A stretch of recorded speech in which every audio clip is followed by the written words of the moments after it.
I love the word ignite. It connotates energy, heat, it has motion, it has power.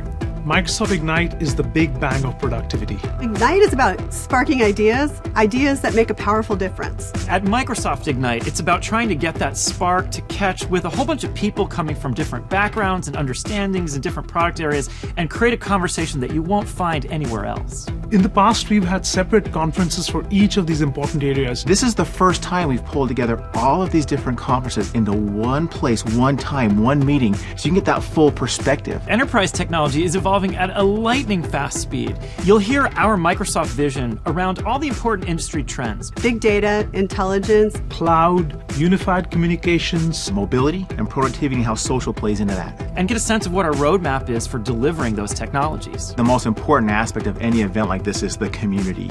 It's about bringing customers, partners, industry experts, and influencers. Thinkers and thought leaders. together in a way that we can all learn from each other. This is the only conference where you'll have all these leading minds coming together. It's an incredible opportunity to interact with them, ask your own questions, have that back and forth. Satya Nadella is going to be there. Dave Campbell, Gurdeep Singh Paul, Julie Larson-Green, Brad Anderson, Peggy Johnson, Joe Belfiore, Chris Jones. A bunch of amazing people who are actually building this technology, solving the problems, thinking about how to make the world and your business work better. This becomes the industry event for 2015. See where technology is headed. And see who's fueling it.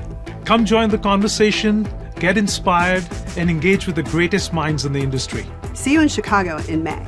Microsoft Ignite. Spark the future.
morning, ladies and gentlemen, and welcome. We're going to begin shortly. We invite everyone to please be seated. And also, just a reminder, this would be an excellent time to silence your phone. We appreciate your cooperation, and again, we're going to begin shortly. Thank you.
gentlemen, we are about to begin. If you cannot find a seat, there are overflow rooms available downstairs.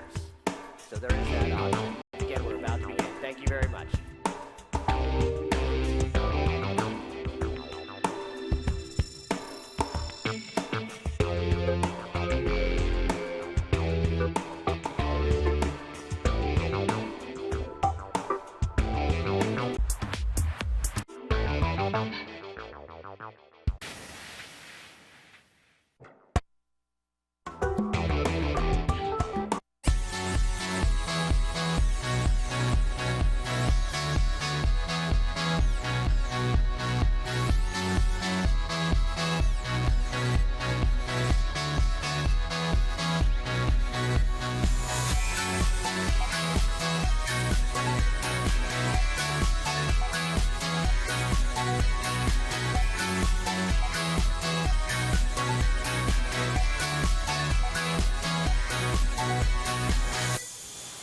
Ladies and gentlemen, please welcome Satya Nadella.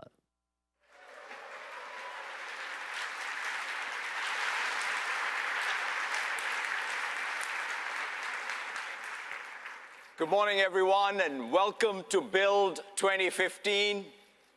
It's exciting to be here at Build and in San Francisco. In fact, I was just recounting, I've been at every developer conference of ours since 1991. In fact, the very first one as a third-party developer, and after that as an employee at Microsoft, and it's just awesome to be here. I know we have a fantastic show lined up for you. We have lots of things to talk about in today's keynote, but at the rest of the conference, lots of things to show you, lots of announcements, many, many new things that I think are going to be very exciting in terms of what you will make of them on day one and what you will do on day two and thereafter.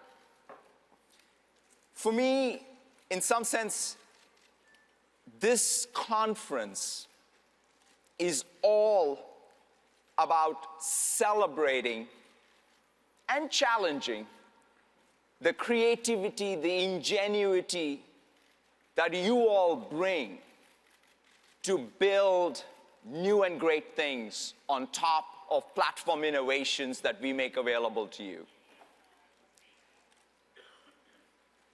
And that phenomena is not new. In fact, it goes back to the very origin of our company. Microsoft was founded by two developers who had a bold ambition to empower other developers to build new and great things. In fact, the tweet you see on the screen is the tweet from Paul Allen on our 40th anniversary. We turned 40 in April, and these are the first lines of code that Bill and Paul wrote. It turns out that Bill wrote the runtime and Paul wrote everything else, and there's this nice comment about we should put better errors. So it started at the very beginning. And when you look at it, that ethos, a lot has changed in the 40 years since. A lot of technologies have come, a lot of technologies have gone. In fact, the very first basic interpreter was written on a PDP-10 with an 8080 emulator that was built so that you could target the Altair microcomputer. And in the 40 years, a lot of devices have come and gone, a lot of technologies have come and gone, as they should.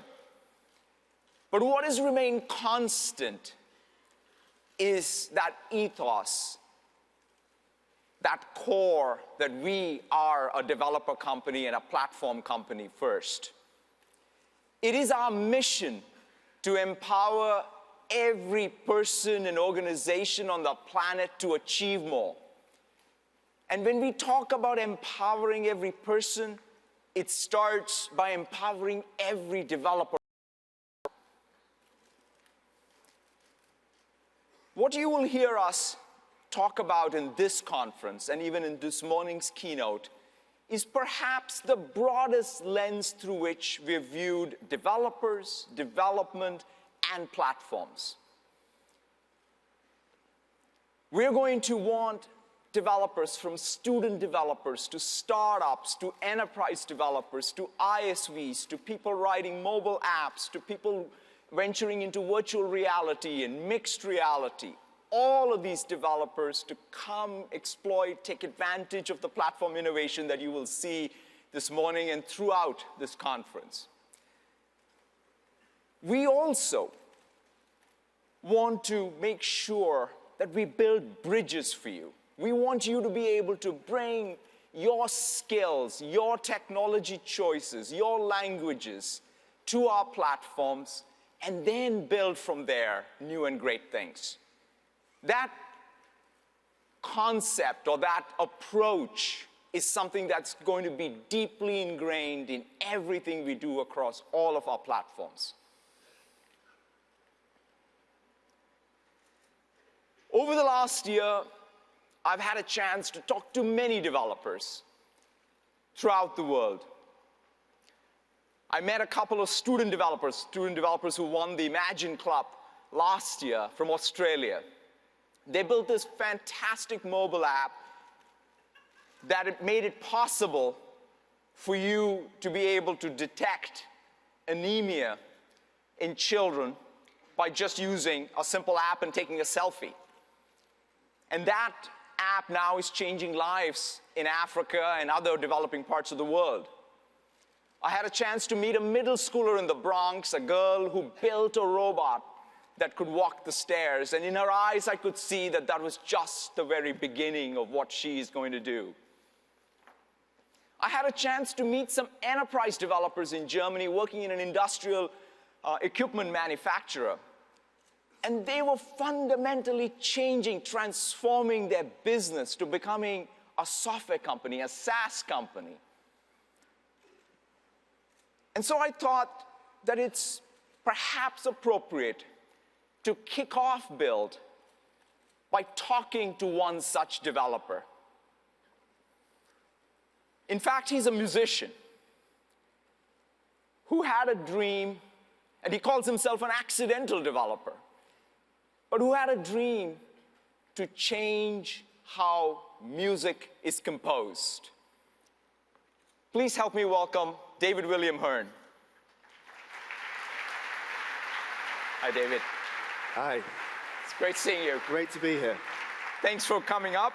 Pleasure. Why don't you tell us a little bit about your dream, your journey so far? Absolutely. So music notation is probably something that a lot of you in this room haven't really thought about before, but it really is the written language of music. It's almost like a coding language of music, actually. In fact, it has some similarities with code. You can even write in C# or F#. F# is probably better for that. Maybe. Up until now, there's been two main ways that you can really write music. Traditionally, using pen and paper, which is very creative, maybe not that convenient sometimes, or the digital way, which is very laborious to input, but very convenient once it's in that form. So I really wanted to make something where you could take the creativity and the convenience and smash them together and create this brand new way of writing music. Amazing. Do you want to show us what you built? Absolutely. Let's have a look. So StaffPad is handwriting recognition for music notation.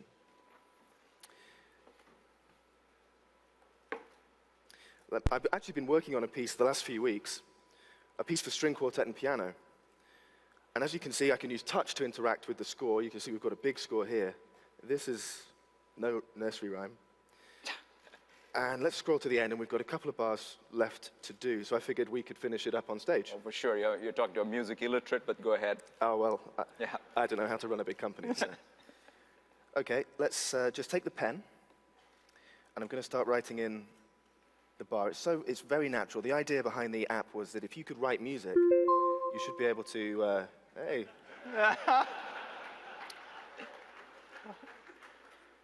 If you can write music, you should be able to know how to use the app. You don't need to really learn too much. It's very intuitive. As I move into the next bar, the music notation is recognized and turned into typeset notation. Right, thank you. Yeah. I'm going to turn these off. Let's get rid of those. Fantastic. This is actually interactive notation now, so I can add staccato dots, and maybe I should slur some of these too. Do you think? Slur means play it like you're drunk. Okay. I'm going to get into so much trouble for that. Using touch, I can double tap the bar, select the bar, and just pull this out.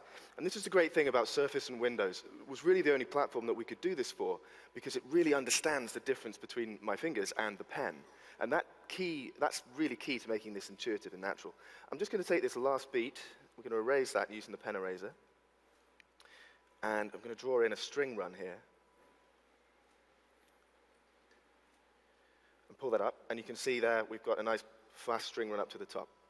So let me just do one last thing. Double tap, copy this down. Oh, that's cool. Oh, no, we don't want that. Okay, and now we can play this back.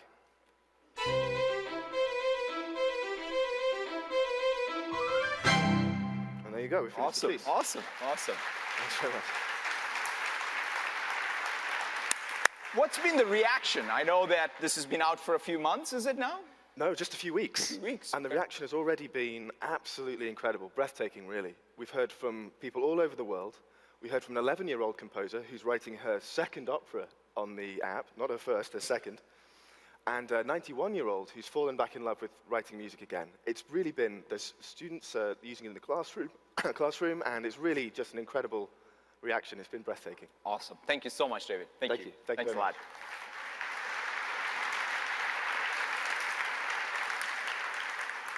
That's what's most striking about today's developers and all of you, which is one person or a small group of people with a dream and a passion can have such huge impact by taking advantage of these platform technologies. Who would have thought that music composition can be changed with touch and ink? And that's what we live for as a platform company. We want to be able to take inspiration from the apps you build to drive platform innovation. So today's keynote is about 3 major platform transformations and shifts. We want to talk about, first, our cloud platform. We aspire to build an intelligent cloud backend for the world's applications running on all devices. We want to have the capability to manage infrastructure spanning data centers. So that means storage, compute, and the network. That's not just about a data center as a computer, but all of the data centers coming together in support of these intelligent applications. We want to have rich application services, in particular data services, such as machine learning, and democratize the access to those capabilities so that every developer on every platform can build intelligent apps. Second, we want to talk about Office as a platform. We want to move far beyond individual applications and their APIs to building a rich graph of data as a platform. We want you to be able to consume that graph, extend that graph, and we'll talk a lot about that. And lastly, we want to talk about Windows. Windows 10 represents a new generation of Windows built for an era of more personal computing, from Raspberry Pi to the holographic computer, where the mobility of the experience is what matters, not the mobility of the device. So to kick things off, let me have Scott Guthrie come up to stage and talk about our cloud platform. Thank you very much.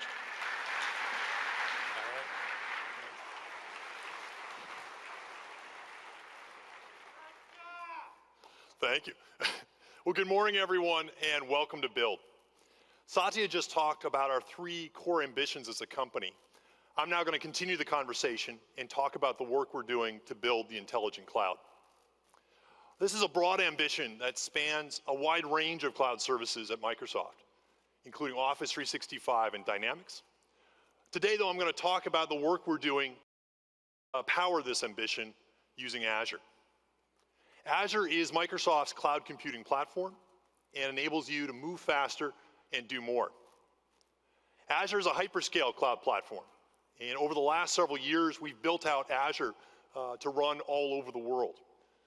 The circles on this map indicate Azure regions, which are made up of clusters of data centers where you can run and deploy your code. Today, we have 19 unique Azure regions open for business. That's more locations and more countries than both AWS and the Google Cloud combined. And this enables you to run your applications closer to your customers and employees than ever before and compete in even more geographic markets. We continue to invest billions of dollars each year building out new infrastructure, and our cloud platform now manages more than 1 million servers. This enables you to build apps without having to worry about your cloud platform's capacity, and enables you to scale your solutions to any size.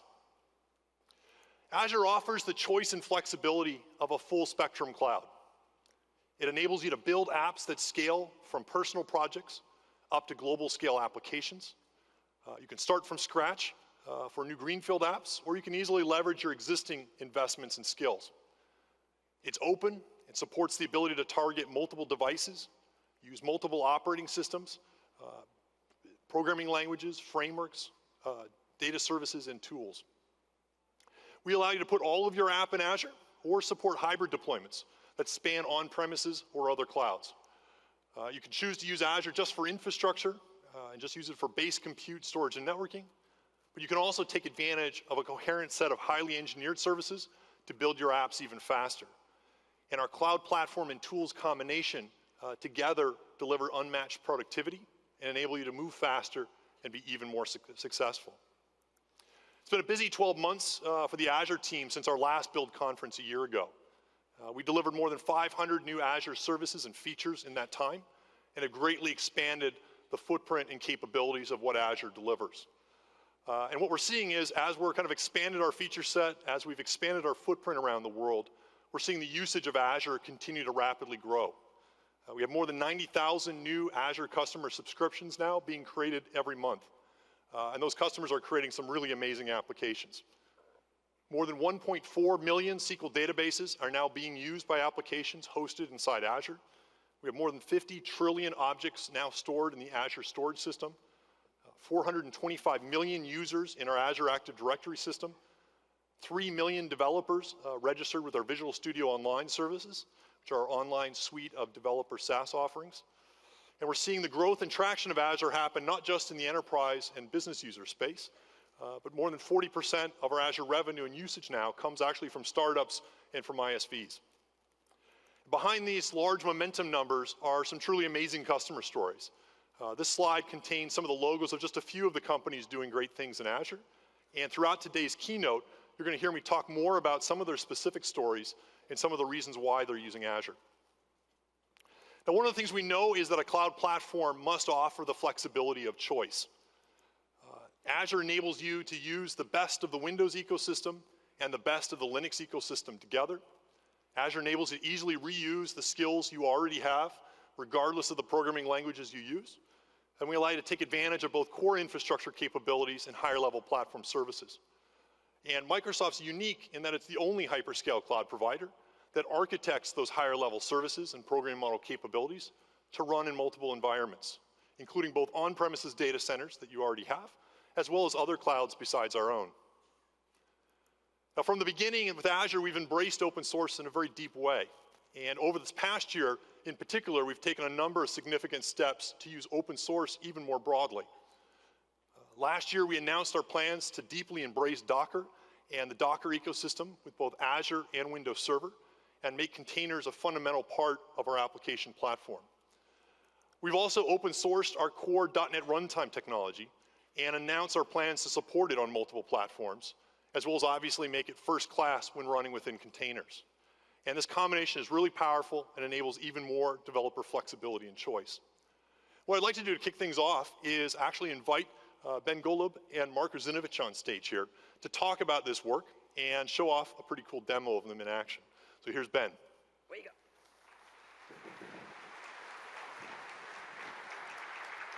Scott, thanks. Thank you, Scott. So for those of you who are not aware, Docker has just celebrated its 2nd birthday.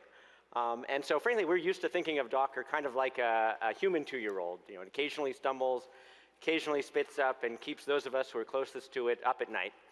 And so it's sort of surprising to be up here on stage at Build, In fact, I'd like to talk about the 5 big surprises that we've had in working with Microsoft that all in many ways relate to this notion of how we can take openness and portability and flexibility and use it to empower developers. Now, if you're not familiar with Docker, it was started 2 years ago by Solomon Hykes, who felt that developers fundamentally are spending far too much of their time doing rework, worrying about dependencies, worrying about servers, instead of just building awesome apps.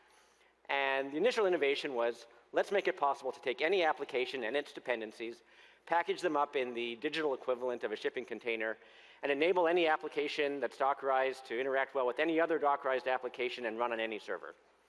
Now, last October, when we went up to meet with Microsoft, we were pretty proud of the fact that we'd gotten that working for Linux. So you could take any Linux application, Dockerize it, and run it on any Linux server.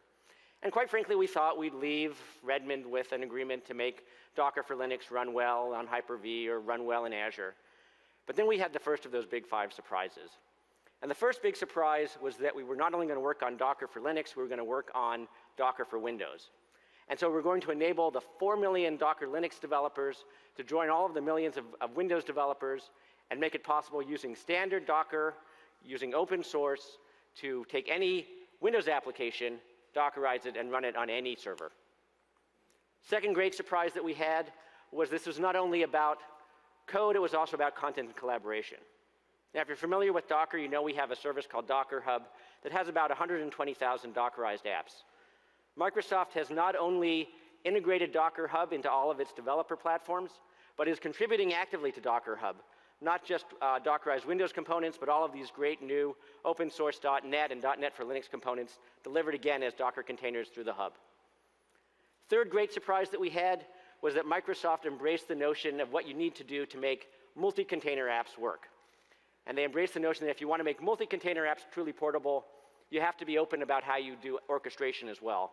And so we're so thrilled that Microsoft has embraced Docker's open orchestration initiatives, Compose, Machine, and Swarm. Fourth great surprise, and yes, there's more. You combine those 3 things, you're not only going to be able to make great multi-container Windows applications or great multi-container Windows applications, you'll be able to mix and match Windows containers and Linux containers, which means you'll be able to use a Linux backend and a Windows front end or vice versa. Basically choose the best damn tools for the best damn application that you want to build and run it on any server. And the fifth and perhaps greatest surprise that we've had in working with Microsoft is that this has happened quickly. And everything that I've spoken about is either live or working well in the lab right now. And so without further ado, I'd like to bring Mark Rusinovich, CTO of Azure, on board to show you what happens when you combine these great platforms together and, again, empower developers. Thank you. Thanks, man. And Mark, I love the shirt. Thank you. It's a great shirt. Morning, everybody. All right, so what I've got right in front of you here is an ASP.NET 5 application, FabricCam. It's an e-commerce site. It's kind of a standard site, and I'm going to be doing some dev test on it. The first thing I'd like to do is to deploy it to a Docker container running in a Windows Server machine. On this dev test box, I've got a virtual machine running Windows Server with Docker support, Docker container support. And I'm going to take a look at the containers that I've already got running in that virtual machine by executing the Docker PS command, which lists the active containers. You can see that I've got 2 containers active. One is a Minecraft server, and the other one is a Node.js application, which shows that Docker containers on Windows support many different runtimes and languages that you might be using. Now, what I'm going to do is package up the FabricCam application so that I can also deploy it into a container, and I'm going to use several Docker commands here, one called Docker build, which will package it up. I'm going to tag the image that's produced with the name FabricCam, so it's easy to remember, and then go ahead and package that. And this is going to be executing a series of steps which take that ASP.NET 5 application, package it up in a Dockerized image, and the next step is to run that container with that image. So I'll type docker run -it to make it interactive, and you'll see why I'm doing this in a second. And, oh, I forgot the Docker command, docker run and FabricCam. Now, the reason that I've had it be interactive is so that we can print out the IP address so I can see the IP site that's going to launch that FabricCam application. If I go back and do a Docker PS at this point, you'll see that that FabricCam image has been launched into a container here. Now, one of the really fun parts about using the Docker client is that if you don't specify a name for your container, it comes up with a random one. So let's go see what names it's come up with. It called this one Tender Ilion. Oh, and look at that. Wow, that's, what are the odds of that coming up like that? So let's go take a look at that website now, which is going to be active. I'll launch IE. The IP address is 1050.0.122, and we're hitting 10.50.1002, and there we go. .NET running in a Windows Server container executed with Docker. But I'm showing you a lot of technologies here some of you might not be familiar with. So just a quick raise of hands. How many people have heard of Linux? Okay, for those people that are watching online, about a third of the audience raise their hands. I'm just kidding. Everybody raise their hands, of course. But what I'm going to show you is Scott mentioned that we've got .NET support on Linux, and we've integrated it with Docker containers as well. So here I've got the same exact application, and this time I'm going to SSH into a Linux virtual machine and run the Docker PS command. You can see I've got no containers running in that virtual machine. Instead of using Docker run to deploy it, I'm going to deploy it right from Visual Studio using the publish command. Right here, I've configured it to launch to that Docker host. Here's the IP address of that host. When I type publish, press publish here, it's going to package it up and execute the same Docker client commands to deploy that Fabricam application onto Linux. If I go back and type Docker PS again, you'll see there's Fabricam latest, and there's the name Prickly Wozniak. So always fun to look at the names of the Docker containers it creates. Let's go see if that website's come up. And sure enough, there it is. And you can see that that's the same IP address as the SSH command, so I'm looking at the Docker container running on that virtual machine. But now there's more. I'm doing dev test of this Fabricam application, and I'd like to continue to use Visual Studio to do that, and I can now with integration of container debugging into Visual Studio. So I'm going to go to Server Explorer, go to Virtual Machines, there's the Docker VM, and there's the Prickly Wozniak container. I attach the debugger, and just as a normal Visual Studio debugging experience, I've got the libraries loaded here, and you can see, sure enough, there's the core CLR for Linux underneath this application that I've just attached to. And now I want to set a breakpoint here on the function that I'm debugging. I go back to the website, hit refresh, and I'm at the breakpoint. Debugging .NET in Linux deployed into a Docker container. Thank you very much. Great. Thanks, Mark. So we've been developing the cross-platform version of the .NET Core runtime in the open on GitHub the last several months. And I'm excited today to announce that we're also releasing now a preview edition of the runtime in precompiled binary format that you can download and start using for Windows, for Linux, as well as for Mac. Now, it's an incredibly exciting time in the world today. Disruption is changing the economy in a fundamental way, not just in technology, but in traditional service industries as well. You know, who would have predicted that both the taxi and the hospitality business would have been turned upside down 5 years ago? Yet innovative companies like Uber and Airbnb are doing just that. Every organization is looking for ways to engage customers better, empower their employees more, and ultimately transform the value they deliver. And developers and the applications and solutions they build play an absolutely integral role in enabling this. In fact, it's increasingly digital apps and technology that enable businesses to delight their customers and differentiate from one another. And it's never been a better time, I think, right now than to be a developer. Now, Azure enables you to embrace this transformation and make you and your teams even more successful. With Azure, we deliver a rich set of higher-level services that provide fully engineered solutions that enable you to move faster and achieve more. And the combination of our cloud platform and tools really delivers unparalleled developer productivity as you do this. You know, 3M is a customer who I think provides an excellent example of what Azure productivity can really deliver.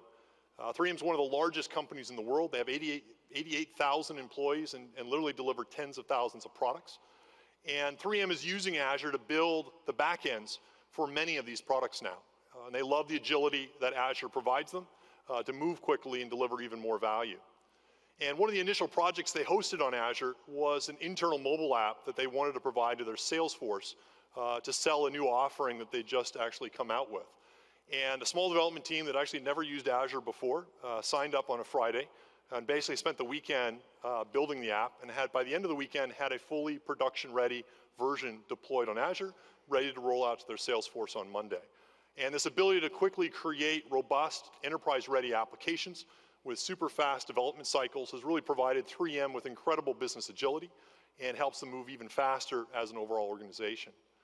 Now, one of the great productivity solutions Azure delivers is our Azure App Service. This is a really powerful offering that we released just last month and provides a suite of capabilities that enable you to quickly build and scale both web and mobile applications anywhere in the world. Now, App Service allows you to write back-end code logic using .NET, Java, Node.js, PHP, and Python. You can easily enable continuous integration workflows to it from online source repositories like Visual Studio Online, GitHub, and Bitbucket. And that enables it so that every time a developer checks in code into one of those services, Azure can automatically build it, test it, deploy it to a private production slot, and if everything's looking good, then basically turn it on to production and do full monitoring and analytics on top of it. Using Azure's built-in auto-scale capability, you can set up rules so that once you deploy the application, your application can automatically scale up based on incoming traffic. In fact, if you get a massive influx of traffic, you can basically spin up a huge number of instances and handle basically any amount of load. And when your traffic drops, Azure can basically automatically shut down those resources to help you save money and pay only for what you actually need. A couple of cool features we've added recently to the Azure App Service is enterprise connectivity.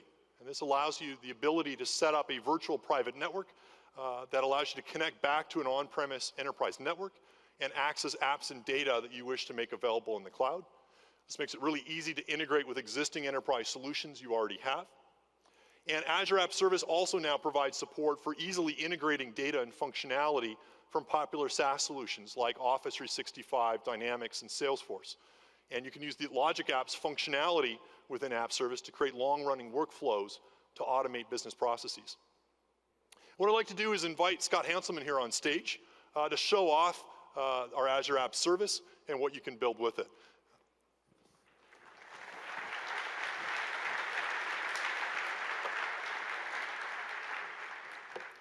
Hi, friends. You know, we're really excited about the maker movement and things like Raspberry Pis and 3D printers. You really should pick up one of these. These are great. And one of the applications that we brought here, the Fabricam application, is a maker space. And they sell things like PrinterBot 3D printers and Netduino Wi-Fis and things like that. But they also offer a service where I can go and upload a 3D print. I've got a 3D object here in 3D Builder that you can go and get up on the Windows Store. So I'm going to upload him into this application that is running in Azure App Service. When we bring him up and then hit Upload, this modern application, there we go, you've actually got a little JavaScript 3JS there showing me the model. It's going to tell me where I can pick it up and when, and this is now going to go through a process. It's talking to a back-end order service, the one that we saw. And let's switch over into Visual Studio and see how we built that. Now, this is that ASP.NET 5 application using the .NET Core CLR and using modern techniques that is talking to the back end. This order details back end is running within the context of Azure, and we're using HTML5, CSS3, all the kinds of modern things that you'd expect, and we're actually bringing in Bower and NPM inside of Visual Studio. And because I'm a web developer, I want to use my web development skills to make other applications. So we also have the back end for the administrator. So when someone at the store gets that 3D print, we can click on the order. They've got access to that print. So they're using this application on a surface to talk to the same order API that the website does. We've got built into Visual Studio the tools for Apache Cordova that are also using HTML and JavaScript, and we're reusing some of that JavaScript as well. And generate mobile applications. I could certainly use C++ or tools like Xamarin. In this case, tools for Apache Cordova have allowed me to create a mobile app so I can go and make purchases from this store and also check on my order. You maybe have seen the Windows emulator that runs on Hyper-V that comes with Visual Studio, but you may not be familiar with the Android emulator. This is an Android emulator that comes with Visual Studio. You have this, and I can go and check on my order from that Android emulator running under Hyper-V at full speed, all part of the Apache Cordova tools that are built in here. It also includes debugging and a really amazing experience for people making mobile applications on any platform. Let's switch over to Visual Studio Online and see how we're managing this code. Now, in this case, our team is working on a Git repository that's running in Visual Studio Online. You can see John Galloway is making some changes here. But not only are we doing source control within VSO, but we're also managing our backlog. So we can keep track of what's working and what's not working in this Kanban board. We've got full support for work items. But more interestingly to me is that workflow that the team is going through. We've got the build running in Visual Studio Online as well. So this ASP.NET 5 .NET Core CLR application is building in VSO and then deploying out to the applications in Azure App Service automatically. Now, if I switch over to Azure, I can see that application in the API host here. And when I've moved that into production, we can click within Azure itself and see the deployments here as well. So I can see a deployment that John put out on Sunday, click on that, and that integration with Visual Studio Online, I can see his commits, whether that build succeeded. So I check into Git, Visual Studio Online, runs the build, runs the tests, makes sure that everything is okay, sends it out into Azure. Once it's in Azure in production, I can also scale it. I can automatically scale it. Coming here on Scale By, I can set the number of instances and a target range of the CPU. So if the CPU goes above a certain amount, the application will scale. So I've got the full life cycle from Visual Studio all up through production. And now this application in production scaling, I'm going to want to get insights into what's going on. Now you would expect to have great web insights. We've got application insights showing us all sorts of details. We have dependency tracking all the way down to a single line of code.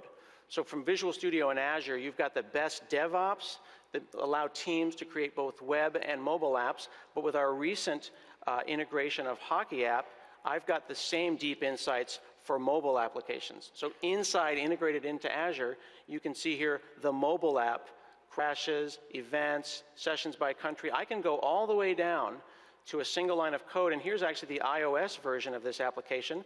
And I can go and see specifically what worked and what didn't, down to an exact line, in this case, of Swift code.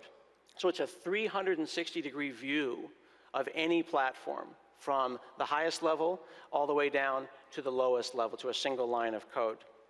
So this is a lot to take in. Let's step back for a second and get an understanding about how this fits in. We've got web apps, we've got mobile applications. Those are talking to APIs in the back end. When I submitted my order, it went to this order API written in ASP.NET 5 and the Core CLR. Those API apps can be written by me, or they can be written by a third party or brought in from our marketplace. But a really interesting thing is this concept of logic applications, because there's business processes like when that order gets completed, I want to get notified as a customer about that. So let's take a look at what a logic application looks like. So let me switch over. Here we go. So this is an application here where we've got individual API apps. The SQL connector is going to be looking at the data for the orders, and then it flows through this workflow from one API app to another using a technology called Swagger, where that metadata is going through the system into Salesforce. And then in this case, we're posting a message to Slack. I can bring in that order API that we created in ASP.NET and then get the details for that order. You see that that actually got populated using that Swagger details. And then it knows about previous things within this workflow. This is a reliable, durable workflow in the cloud. And now I can click on Twilio and bring in the Twilio connector and then send a message to let me know when this order is completed. So here I can access any aspects of what is flowing through the system. In this case, I'll look at the phone number, And we will have the from number, the to number, and then under text here, we're going to have hi, person, Salesforce, first name, your order is ready. This is the kind of common business process that you don't necessarily want to write in code because it changes a lot. And this is all happening in the cloud in this business orchestration service called Logic Apps. And you can integrate this with any existing application running on any language, not just .NET, Node, Python, anything that can create a Swagger application can do this. Now, I think this is pretty amazing, but I feel like perhaps I haven't sufficiently blown your mind. And I promised a number of people that I would do that. So let's take a moment and then switch over to our Macintosh here. Now on this Mac, you can see that I can load up Visual Studio Online, I can manage my code, and write my cross-platform .NET applications. And I can do that using any one of the many editors that one would use on a Mac, like Emacs, Sublime, and things like that. But inevitably, I find myself going into Spotlight on a Mac and just wishing that there was a member of the Visual Studio family that I could somehow run. And now there is.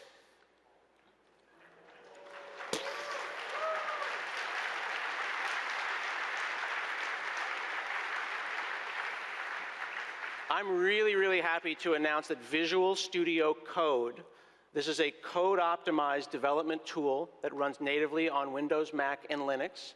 It supports dozens of languages out of the box. It's a great application for all kinds of things that you're going to do that are code-focused. But it's not just a simple editor. It has deep insights into what's going on. This is the same Fabricam order details application. Here is a code peek. I can see the references.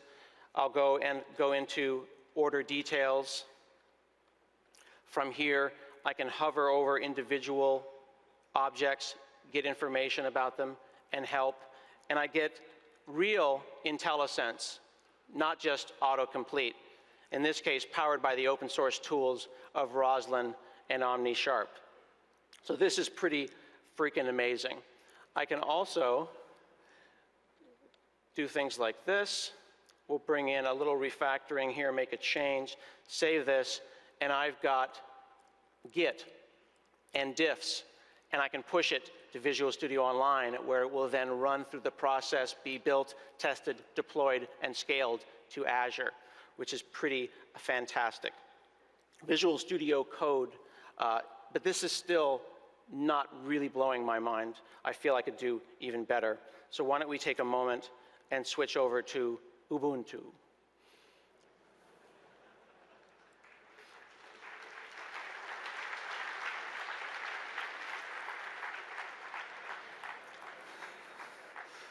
So now I'm in my application. In this case, I'm using a Mono application, and big thanks to the folks at Mono who helped us with Mono 4.01 that this demo is running on. I can now click on Debug, launch an interactive debugging session. So now I'm on Ubuntu in a .NET app doing a debug session. I've got local variables, I've got a call stack, I've got breakpoints, all in this great lightweight code editor, Visual Studio Code. This, I think, makes the point that Visual Studio is now a family of tools for every developer, and Azure is the cloud backend for everyone. And I just got a text message on my band that my 3D print is being delivered. Oh, how nice. There you go. Thank you. And now that's great. Now my Scott Goo action figure has a friend. So, woo-woo-woo. Thank you, sir.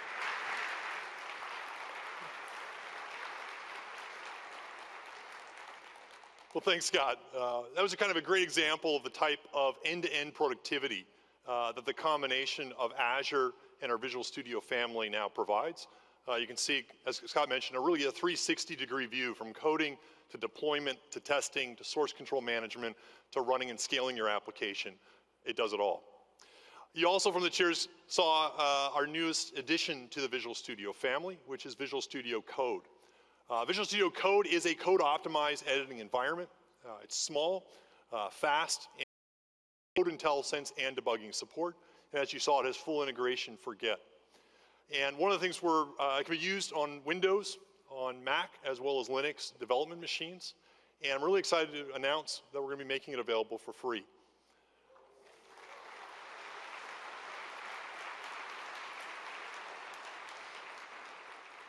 And even better, we're pleased to announce that later today, the first download of it will be available on all those platforms for you to start using.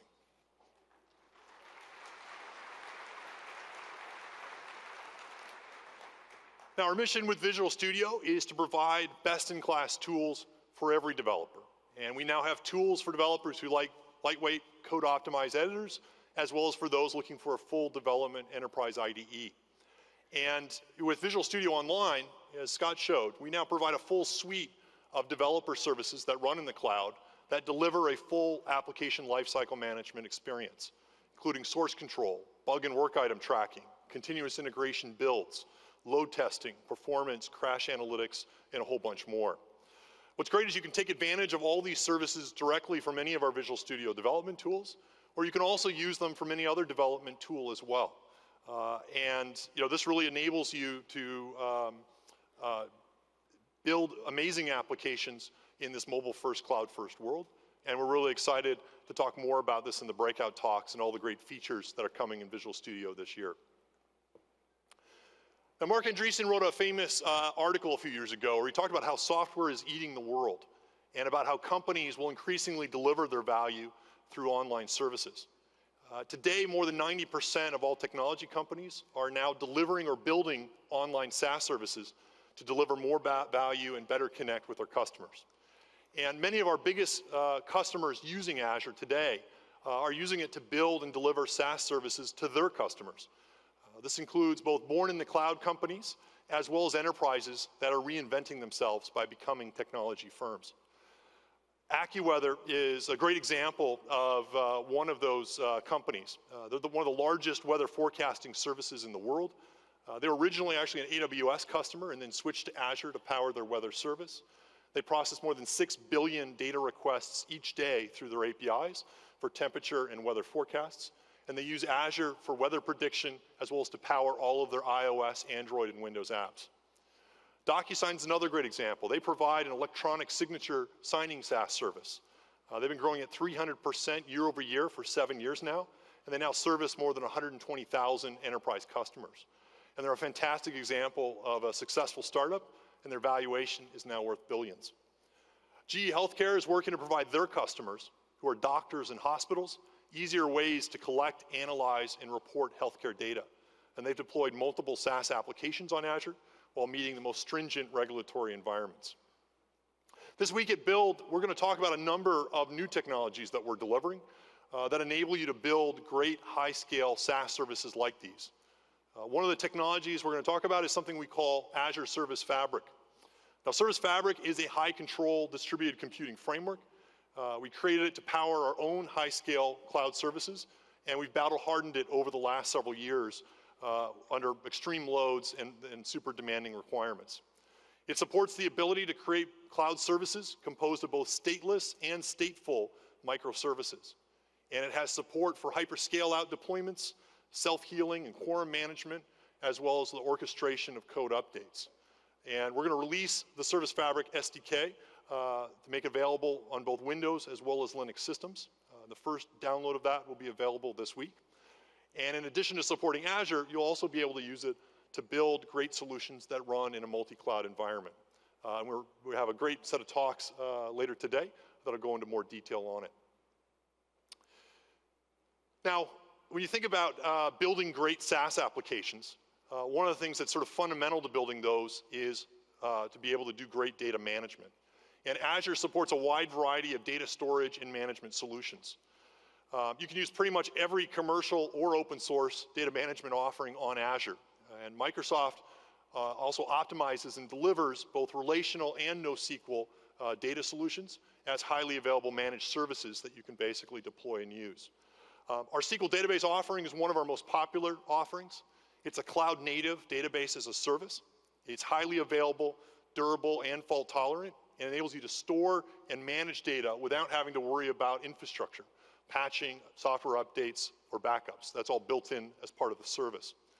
You can provision a SQL database in just seconds and run it literally anywhere around the world. And you can set up a SQL database to actively geo-replicate transactions across multiple Azure regions while you're doing that, enabling automatic failover support within your applications, as well as geographic scale-out. And we've added some great new features to SQL databases over the last few months, like elastic scale support, which enables you to shard and scale out SQL databases to be petabytes in size, and in-memory column support, which gives you up to 100x performance improvements for many core data scenarios. And because, again, SQL database is offered as a managed service, as opposed to just a database inside a VM, developers are able to host, scale, and use databases in a true cloud-native way. In fact, up to 160,000 SQL databases are now created or dropped every single day using Azure for a wide variety of different scenarios. What I thought I'd do is actually just talk about and show a nice video of one of the customers that's using SQL database. They actually have over 10,000 SQL databases running on Azure today. And this is Esri, who's the leading provider of geographic information services software. And so what I'd like to do is roll the video and talk about how they're taking advantage of it. My name is Art Haddad. I'm the Chief Technology Officer for Location Analytics at Esri. Esri has been a Microsoft Azure partner from the very beginning days, and we've built a true SaaS offering in ArcGIS Online using Microsoft Azure. Esri uses Azure SQL databases to geo-enable business data of our users with mapping and analytic capabilities. There are major events out there that take advantage of this to accommodate public safety or whatever it may be. But there's also mission-critical scenarios like a government that needs to disseminate public data in response to a natural disaster. People want to know where the latest evacuation site is, or better yet, where to get fresh water and food. But when they make these maps and data available over the web, sometimes it goes viral. And when that happens, we have to be able to scale on a moment's notice, and ArcGIS is that platform from which we can do that. Working on things that actually make a difference in people's lives, that means something.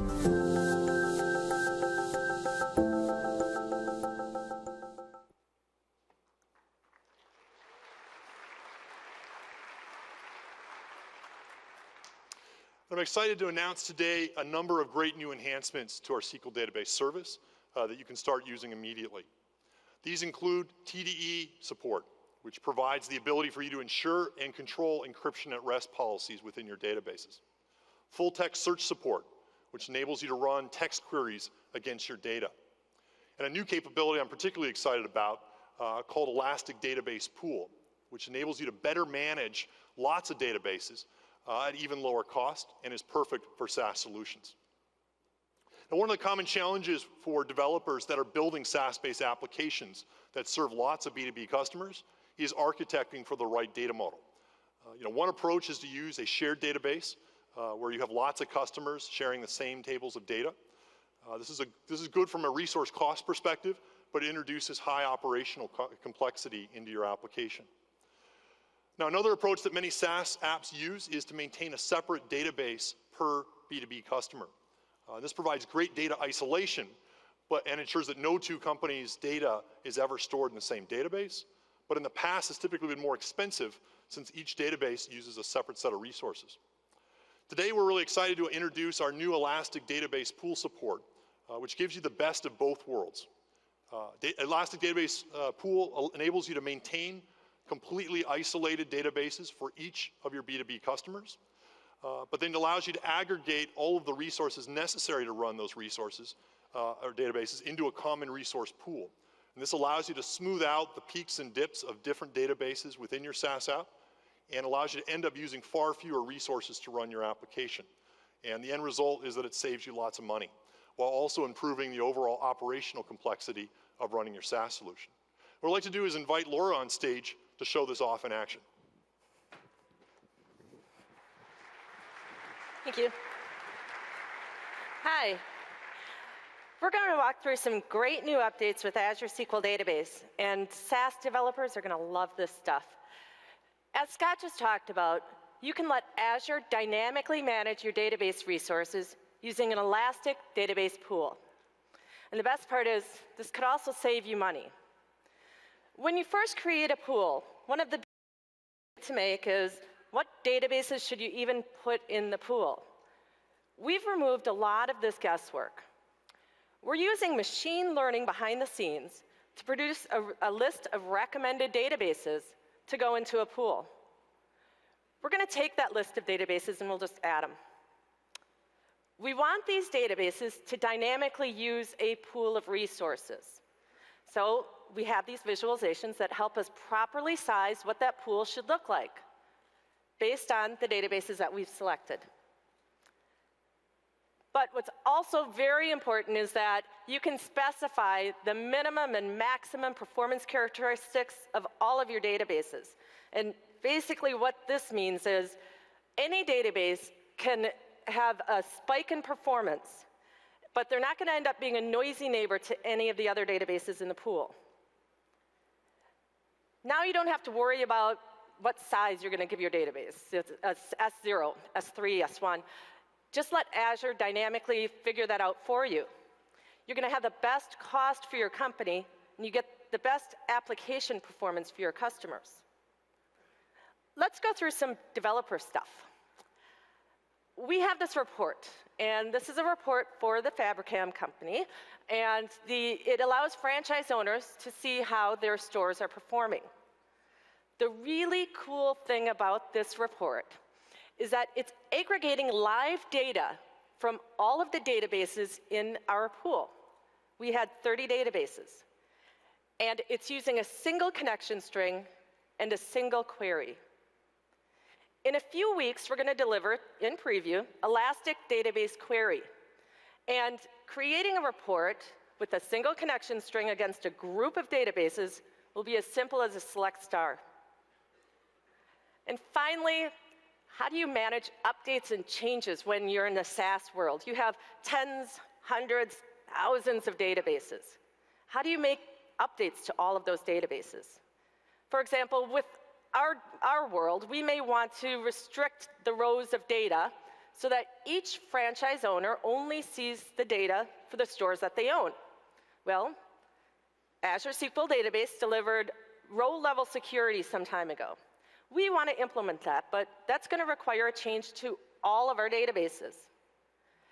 To make any database change, any schema change, maybe you want to do a maintenance update, we'll use the new Elastic Database job. We'll take our standard T-SQL that we know and love, and we're going to just submit this, click correctly, submit this as a job to our pool. We'll call this RLS for row-level security. So once I click run, my work is done. I let Azure do all the rest of the work. I don't have to write my custom script that loops through all the databases. I don't have to manage retry logic. I don't have to think about how I'm going to scale this to tens and hundreds and thousands of databases. Azure takes care of all of that for me. I can use this for maintenance jobs like rebuilding indexes. I can use this for other standard statistics updates or just one-time updates, any kind of update like that. And after this completes running, we can see it's already almost complete against all of our databases. And if we just give it a second and we refresh our report, hopefully Martina only sees the rows of data for the stores that she owns. So now you've got these fantastic new tools that will help really build robust SaaS applications using Azure SQL Database. Thank you.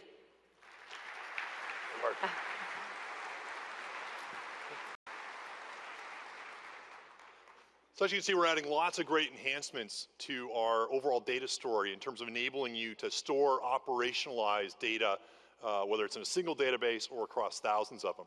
I want to switch gears now and talk also now about how you can use analytics on top of that data. We're in a unique world right now in terms of the expectations people have around intelligent apps. And companies that embrace analytics will be much more competitive in this disrupted economy than those who don't. Your data, combined with analytics, enables you to answer business-critical questions and build much better apps. Questions like, what other products would a customer who's already purchased something from you want? What's the likelihood of a customer of yours churning? What are the warning signs you should watch out for before they do so? What is the price elasticity of your products and services? How do you optimize for that? Do you have sufficient product availability for the upcoming holiday or for a special promotion? Being able to answer these questions accurately and use that insight to improve your applications can transform your business.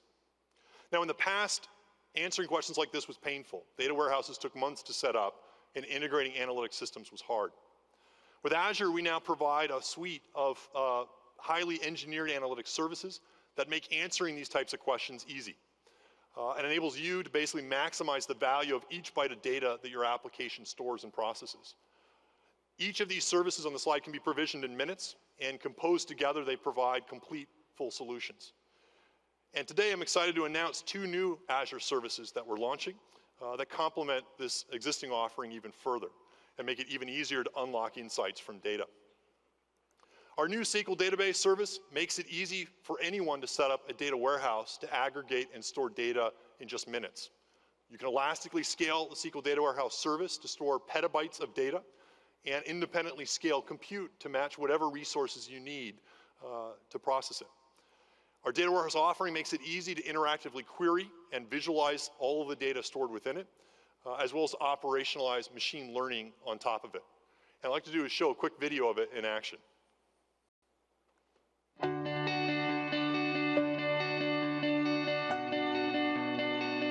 Imagine, how could you make your business more intelligent using data? Where do the digital customers using your services come from? How can you engage them better and improve customer churn? How would discounts affect your inventory and margins? Imagine if you could use data to analyze these questions and intelligently predict outcomes. But each question could take hours, maybe even days, requiring more servers than you have in any on-premise data center. But now, you can use Azure to add unlimited compute power to your questions. Introducing SQL Data Warehouse. The new SQL Data Warehouse service is easy to create and can be launched in minutes. It's the industry's first cloud data warehouse that can grow or shrink to any size in seconds, and which you can use to intelligently answer any question using data. You can easily import data from any data source with automated data pipelines from Hadoop, NoSQL, and SQL databases, IoT, as well as on-premise applications and systems. Then you can easily create reports against it, as well as visualize it. Simply connect Microsoft Power BI to a SQL data warehouse in just seconds. It also unlocks the ability to easily use predictive analytics. Azure Machine Learning can now use petabyte-scale data with applications written in R and Python to analyze customer product recommendations or assess customer churn risk. You can expose machine learning APIs that your apps can call to more intelligently interact with your customers.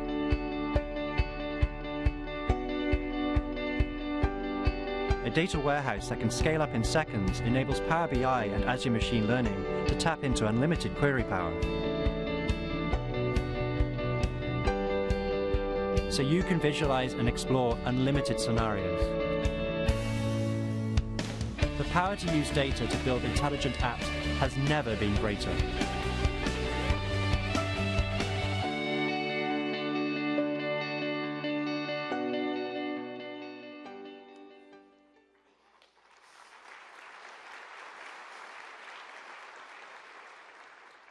Using our new SQL Data Warehouse service, you can easily stand up and aggregate data from any source.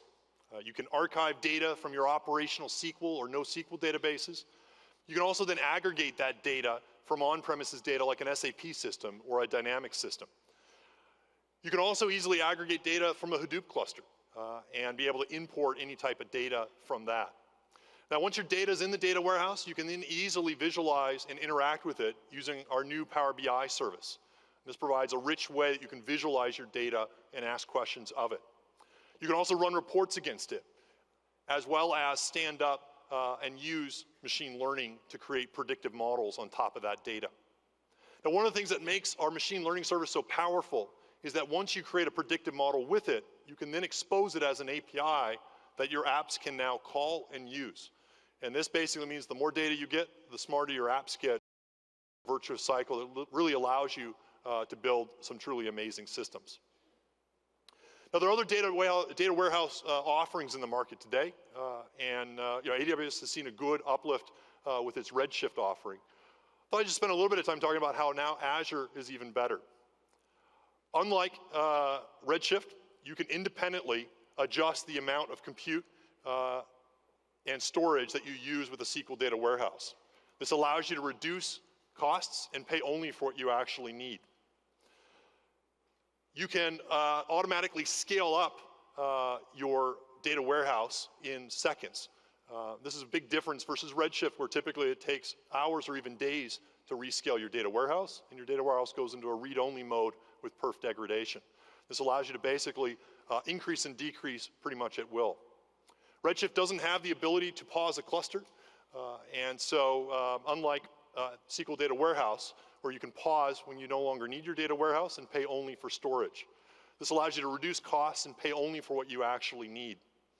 A great example of that might be when at the end of the month or end of the quarter, you need a data warehouse. When you no longer need it, just turn it off and you're not having to pay for anything. Our SQL Data Warehouse runs not just in Azure, but can also be deployed and run in an on-premises environment, unlike others. And from a compatibility and feature set perspective, SQL Data Warehouse provides a full SQL experience and allows you to build super powerful applications with ease. So we're really excited about what SQL Data Warehouse delivers. We think this is really a perfect opportunity for you to build and analyze data in a really rich way, and it's going to allow every developer to get more insights from the data they have. Now, one of the most exciting opportunities, I think, for every business out there is to use the Internet of Things to transform how they build products and how they engage with customers. And we have some fascinating use cases of IoT solutions built now on Azure. Ford is adding IoT sensors to all of their vehicles to improve the overall car owner experience. And they've built a IoT backend solution on Azure to collect and process all of this data. And then they're connecting it with the customer information that they already store within apps they own inside their own on-premises data centers and providing a full, complete solution. Rockwell Automation has partnered with one of the biggest energy super majors out there and is basically now running unmanned internet-connected gas dispensers. Each dispenser emits real-time management information, which they can basically then use machine learning on top of to detect anomalies and predict when proactive maintenance needs to be done on the machines. And my favorite example is probably the NFL. Most teams in the NFL now use the X and O's Thundercloud platform to record, analyze, and share game and player data in near real time during the game. This Thundercloud solution runs on Azure, and in addition to providing real-time statistics and analysis on plays, it also records, encodes, and uploads video that can be used for post-game analysis. Let's walk through some of the canonical services that you can use in Azure to build these types of IoT backends. Using the Azure Event Hub service, which we released just last fall, you can now ingest and process tens of millions of IoT messages per second. You can use the Azure Stream Analytics service, which we made generally available this month, to perform near real-time analytics on top of these IoT messages. And you can operationalize it using a combination of Power BI to create rich data visualization dashboards of the stream data. And you can optionally now store the raw data, or more commonly a subset of that data, inside into these databases that we run inside Azure. And you can now store the raw data within our new data lake service that we're making available and announcing this week. Now, this new data lake service that we're announcing today is really a revolutionary way to store and process data. We've built the new data lake service using more than a decade of real-world learnings, managing exabytes of data for our own Microsoft services. And the data lake service enables you to store literally an infinite amount of data. You can create accounts that store exabytes of content with individual files that are up to a petabyte in size. And this infinite capacity allows you to keep data in its original form, whether it's IoT data, log files, or any other non-relational structure. You can then run high throughput, low latency analytic jobs to analyze and process this data at any scale. You don't have to worry about setting up or managing your own clusters to do this. Instead, you can focus on the task at hand that you want to get accomplished, and the service will automatically scale out for you and apply the appropriate resources to get it done. And the service provides built-in enterprise-grade security support, enabling you to securely lock down, control, and access to any data that you store within it. Now, one of the great things about the Data Lake service is that it exposes data using the standard Hadoop HDFS API. And this enables you to actually leverage any analytics software already out there that supports HDFS. This allows you, for example, to run standard Hadoop jobs and Hadoop workloads on top of anything stored inside the data lake. You can take advantage of and write R applications using our new Revolution R distribution and be able to now have those scale out and query against literally exabytes of content. You can also stand up and use VM-hosted Cloudera as well as Hortonworks clusters to access and run analytics stored inside the data lake as well. This gives you maximum flexibility and enables you to derive even more insight from the data that you ultimately store.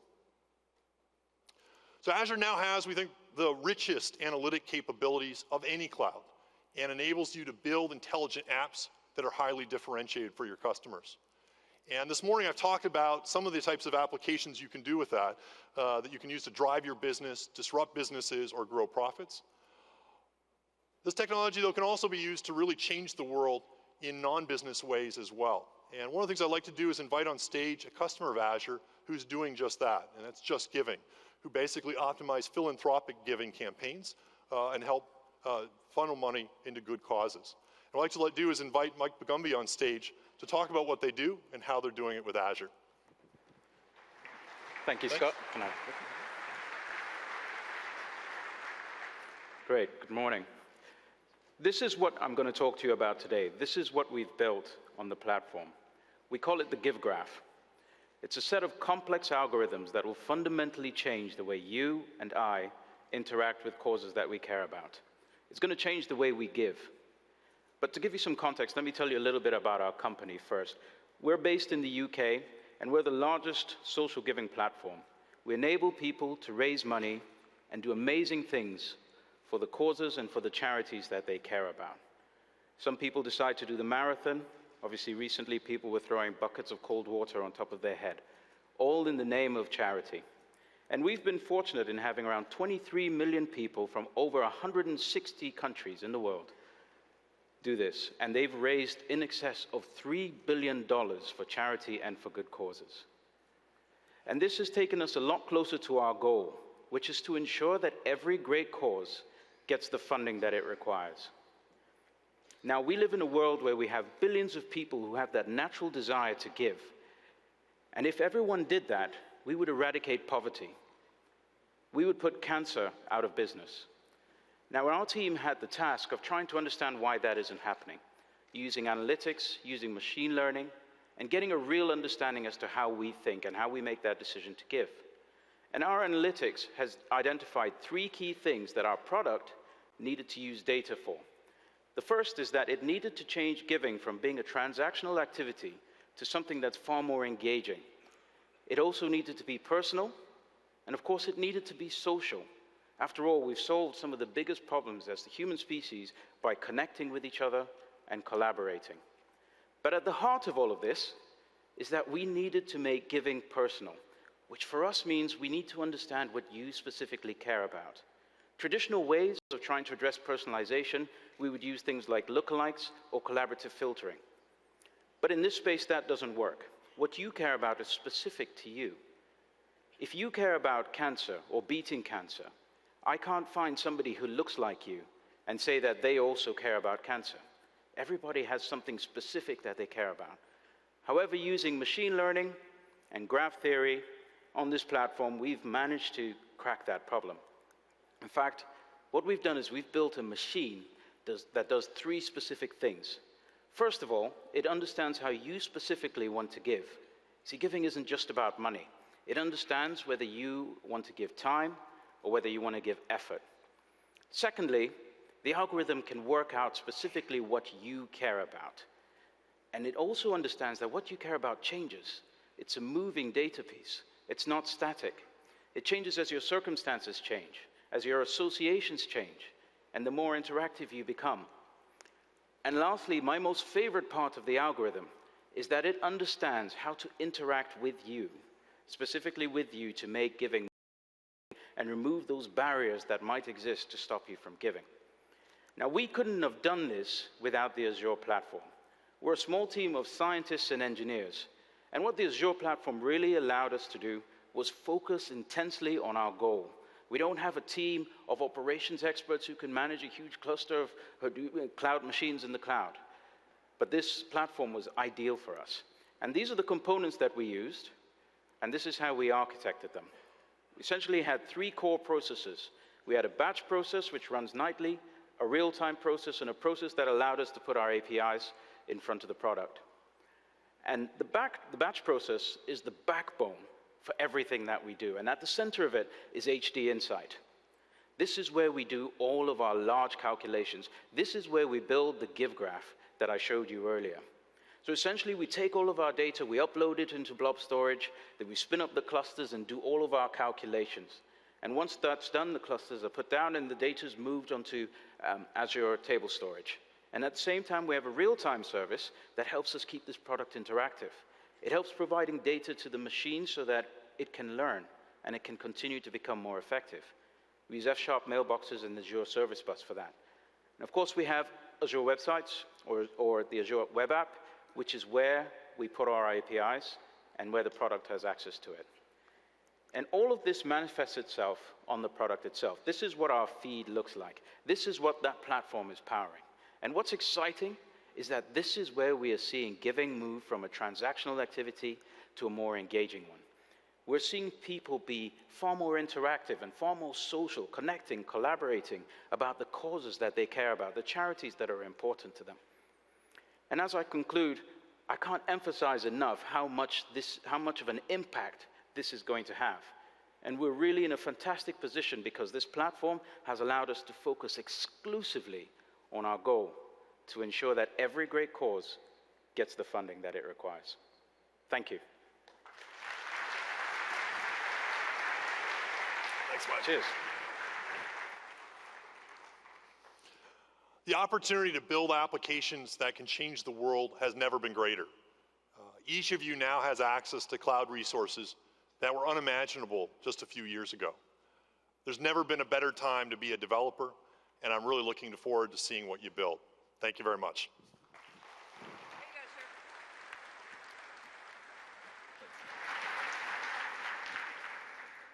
All right, we'll move to the next chapter of our platform innovation, Office. There are 3 core concepts in the transformation of Office to a platform. The first one is about the user experience.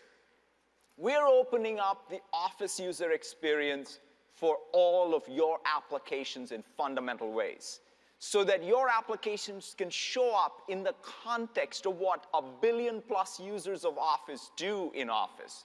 Create stuff, get stuff done, collaborate, communicate. We want you to be able to build applications that fit naturally into those contexts. Second, we want to go beyond single applications, their APIs and data silos, to a semantically rich graph of data that is available for you to be able to consume as well as extend. And third, we want to have the capability to reason over that rich graph and add intelligence into your applications, so that not only does it drive new features, but more importantly, drives engagement in your applications. So those are the 3 concepts that fundamentally change Office. So we wanted to give you a quick tour of that so that you can look at what your applications can do to exploit these capabilities. And for that, I just wanted to introduce Rob Lefferts from our Office team to show you some of this. Hi, Rob. Hi. So how about we get started by talking about how we're moving from Office from us to Office with partners. That's great. Let's dive right in. What we're looking at here is Word. This is Office 16, Win32. And what we see is a solution from DocuSign. Scott was talking about them earlier. They do digital signatures, and they've integrated the power of their service directly into Office using a new modern web add-in framework. It's built on top of HTML5 and JavaScript and communicates the document through a JavaScript object model. Let's switch gears and look at another one. This is an add-in that we're building partnering with SAP that makes it easy for me while I'm building a spreadsheet like my product inventory information to pull information directly from SAP. This is built on top of SAP for Gateway for Microsoft. One of the great things about the new add-in framework is that it works across platforms. So let's switch over to the browser, and in Excel Online, I get to see the same spreadsheet with the same great add-in experience running in both places. It's the same add-on that goes everywhere Office goes. That's exactly right. And in fact, let's take a look at Excel for the iPad. And what we see is exactly what you want to have, the same solution hosted in Excel for the iPad, showing the same add-in running for SAP. And this will be released in upcoming months. But let me just show you how I could use that.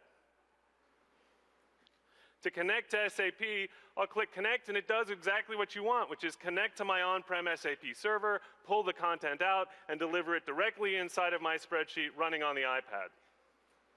Cool. Let's talk about something very different. Let's talk about making a presentation. And when I'm doing this, I, of course, want a constant source of high-quality professional photographs that I can integrate into my slide deck. PicHitMe is a relatively new company that is building just such a service and has provided an add-in here that lets me search through the photos in those service and paste them directly within PowerPoint. And one of the key things about this add-in model is that it's a roadmap for how we're going to do add-ins going forward. So let's take a look at the newest member of the Office family, Sway. This is a tool for interactive storytelling that runs great on the web and renders beautifully mobily. And we've integrated a set of services that make it easy for me to pull in content. We've integrated with PicHit, and we will be delivering in upcoming months live services. We will be delivering in upcoming months the exact same framework and add-in model that runs across all of the endpoints for Office. That's Word, Excel, PowerPoint, and Outlook. But let's take a look at people working in Outlook, professional users handling and managing all their email, dealing with a great deal of information. They want to stay up to date on who are all these people that we're talking to. And what we're showing here is an add-in from LinkedIn that makes it easy for me to do that. It pulls the users off the to and CC line. It shows them to me directly in the context of my email, so I don't have to leave the flow of how I'm doing my work. Salesforce has built a very similar thing that pulls from the to and CC line, but also looks up the companies that are showing up on the mail thread. So I get to see the people and connect to them in Salesforce, but I can see the accounts, and I can drill right into the opportunities and take action from here within Outlook without leaving the flow of my work. And it's been great to be working with the Salesforce team because they've really exploited all of the extensions we have across the entire surface area of Office, be it in Excel or in Outlook or in other areas, and built the business process right into the collaboration and communications infrastructure. And that's fantastic to see. Absolutely. Outlook is not just about mail. Outlook is also about my appointments and my calendaring. And it has all that information in a structured way. But one of the important things for me is not just being at the meeting, but getting there on time. We're partnering with Uber to build a solution that does exactly this. So here's an add-in that Uber has built that I can set an Uber ride reminder to show up ahead of time and make sure that I get to where I need to go. As we switch over here to the iPhone, what I actually see is I've got a reminder from Uber saying slide to get a ride. So I'll go ahead and do that. It brings up Uber, and it sets my pickup location. The cool thing is that it got my destination because that lived in Outlook. So right. Outlook knew where I needed to be, and now Uber knows where I need to go. Now that's great. So that shows you how applications that you build show up throughout Office. They extend beyond any single application. Now let's talk a little bit about this graph. How are we building the graph and exposing the graph to developers? Yeah. Let's actually pop it open and take a look at exactly what it looks like. So this week at Build, we are announcing a preview of the unified API endpoint for Office 365 APIs. This builds on top of the file mail calendar workloads that we delivered last fall. And what it does is make it easy for developers to get to this data in a unified, consistent way. So we're just popping open a little API Explorer tool that can show us what do some of those request and response patterns look like. So what will you as a developer have to do in order to get access to this rich data? what you can see is the URLs are pretty simple. graph.microsoft.com, version number, and the tenant that I am connecting to. And this will make it easy for me, in this example, to query Active Directory to get a list of users. I'm querying from users for a particular department, operations, and what I get back is exactly what you would expect. Clean, well-formatted, easy to understand JSON. Every developer in the room has a whole toolkit that can parse this and use it to build great solutions. But the point is that this is actually a graph, and so I can go from an individual user to drill into their files. All I have to do to get to the files from OneDrive for Business is stick /files on the end of the URL, and from there I see data documents coming back from OneDrive. These are just the files that the logged in user has permission to see. And that's the powerful concept, which is you no longer are going to different applications for different data. You're not going to Active Directory for users and groups and then to OneDrive for files, but you're able to traverse the entirety of the graph with these APIs. Exactly right. In fact, speaking of groups, let's pull up another example. Office 365 has a new concept for a unified modern group that brings together the people and the documents and conversations and calendar that they're having, and we're exposing that through the unified API. So I can query the Active Directory for groups, and I can navigate through them to find files that belong to those groups. So here we actually see stick on a /files, and it brings up the files associated with that group, again trimmed for the logged in user. Now this notion of logged in user is a really common pattern for people building solutions, and so we've actually made it super easy. There's a me token that you can stick in your URL to just get back the data for the logged in user. And that's probably very important because everything here is permissioned through the policies and ACLs that you put into AD. So in some sense, the me token gives you access for the user using the application's credentials. Exactly right. And because now I have access to my information, I can go and look at my calendar, just /events on the end of the URL, and that brings back appointments that are live in my Outlook calendar. And it's the same idea to get to messages, /messages, and boom, I'm in my inbox coming from Exchange, and it's just that easy. Awesome. So how about we talk about the last concept, which is how do we go from here to really building the richness of intelligence inside of your applications? Sure. So this is powered by the Office Graph, and the thing about the Office Graph is we talked about data, we've talked about add-ins, and we've really talked about how we can use that to drive a whole nother set of insights. We know who are the people, the conversations, the meeting, and the organizations, and what we can do with that is provide additional insights to developers. They can use that in the preview here to query the graph to get information out, and in addition, we're delivering a first-party app in the shape of Delve that actually provides me every day with information about what am I working on and helps me search and discover the content that my colleagues are using. There's something funny going on? I'll keep going. Okay, keep going. Okay, so here I am looking at Delve, and what I see is exactly what you'd expect. Some cards and contact that'll help me stay up to date on what my colleagues are doing. So I see an Excel notebook that is coming out of OneDrive that lets me see here's what my boss built, here are some KPIs, here's an attachment that lives in email. But we've been working with partners to imagine what will it look like when we have additional third-party signals coming into the graph. How can they get into this notification stream? And what we see here are opportunities. So that's a card from Salesforce. That's exactly right. This is a card from Salesforce showing the amount, showing information about who owns the account, et cetera. I can navigate down. Here's information coming from Twitter.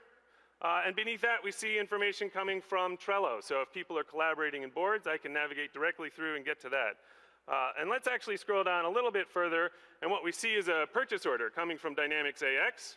That looks like a super important one, so it was great that Delve made it easy for me to take action on it. Right, so this is no longer now information that is inside of the Office graph that's based on the data of our apps, but people are able to extend the graph with additional edges and nodes that's all surfacing in Delve.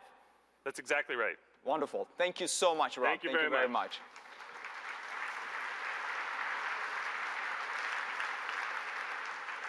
That gives you a flavor for how Office is fundamentally changing. In fact, there's one other SDK that we are launching in addition to the Office graph, which is the web SDK for Skype, where the presence information, where the ability to embed inside of your applications, video chat and messaging is now possible. So you can build a web app, a mobile app, using Skype presence information and Skype embedded inside of your apps. This fundamental change that we are making to Office, this fundamental platform shift of Office, where the users, the 1 billion plus users of Office are available for you as developers, the semantically rich graph that is available for you to consume and extend, and to drive additional engagement through intelligence, we believe is going to change the very fundamental nature of what Office is to becoming really a platform from us and from you together. I know you all waited very patiently to hear about Windows. And it's now time to talk about Windows.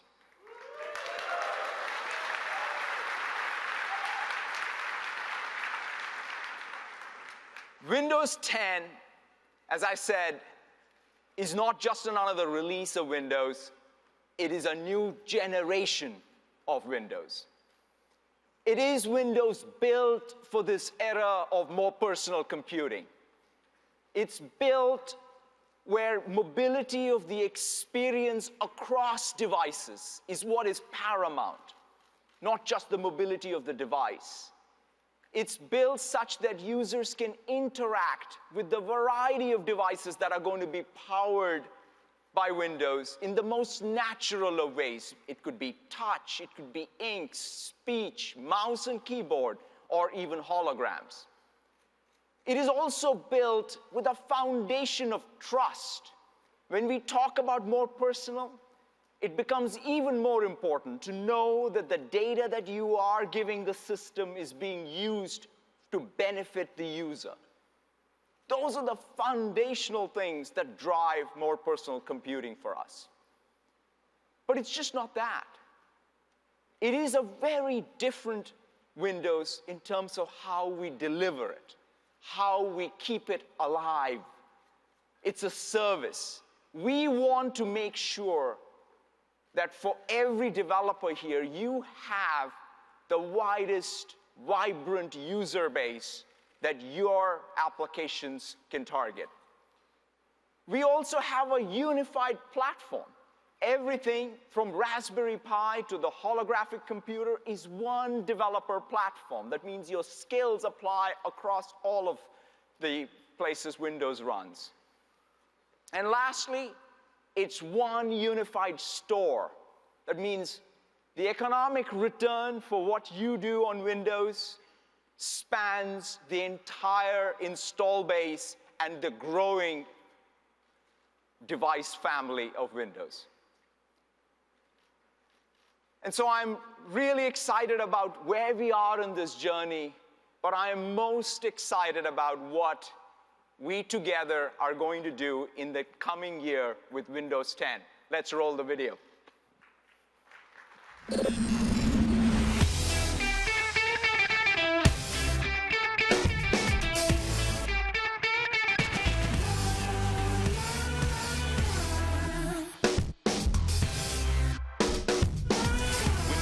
Embodies what our consumer and our enterprise customers are demanding.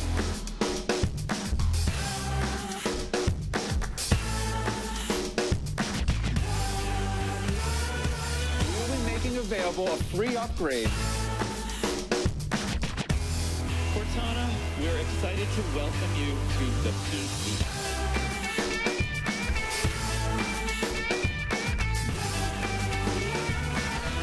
Insider program gives us that connection at an earlier phase than in any other time in the history of Windows.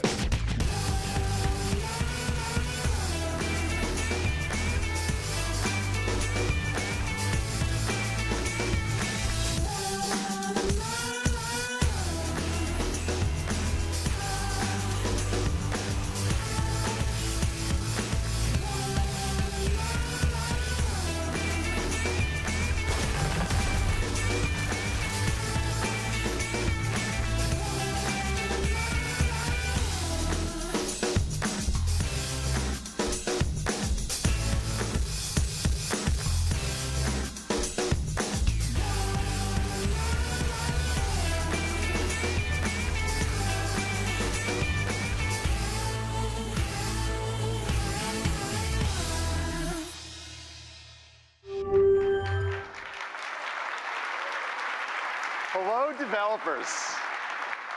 It is so great to be back here at Build to talk about Windows 10. Satya shared that our aspiration is for customers, for end users to love using Windows 10. So have this aspiration for you to love developing for Windows 10.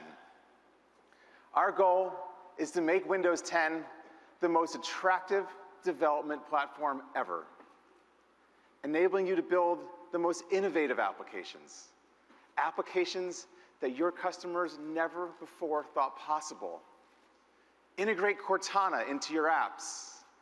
Integrate Xbox Live into your apps, giving your customers awards and achievements, or bring them to life with the avatar. Add natural user interactions to your apps, like pen or speech. Or turn your apps into holograms. With Windows 10, we're targeting the broadest device family ever, from devices with small screens, like phones, to large screens, going beyond an all-in-one PC, to our large wall-mounted displays, the Surface Hub, to devices with no screen at all, like the Internet of Things or HoloLens. We're talking about one platform, a single app, a single binary that can run across all of these devices. When we look at the search terms in the store, and we compare what people are searching for on phones to what's searching for on PCs, we see that 40% of the search terms are exactly the same. Customers are looking for your apps in all of these places.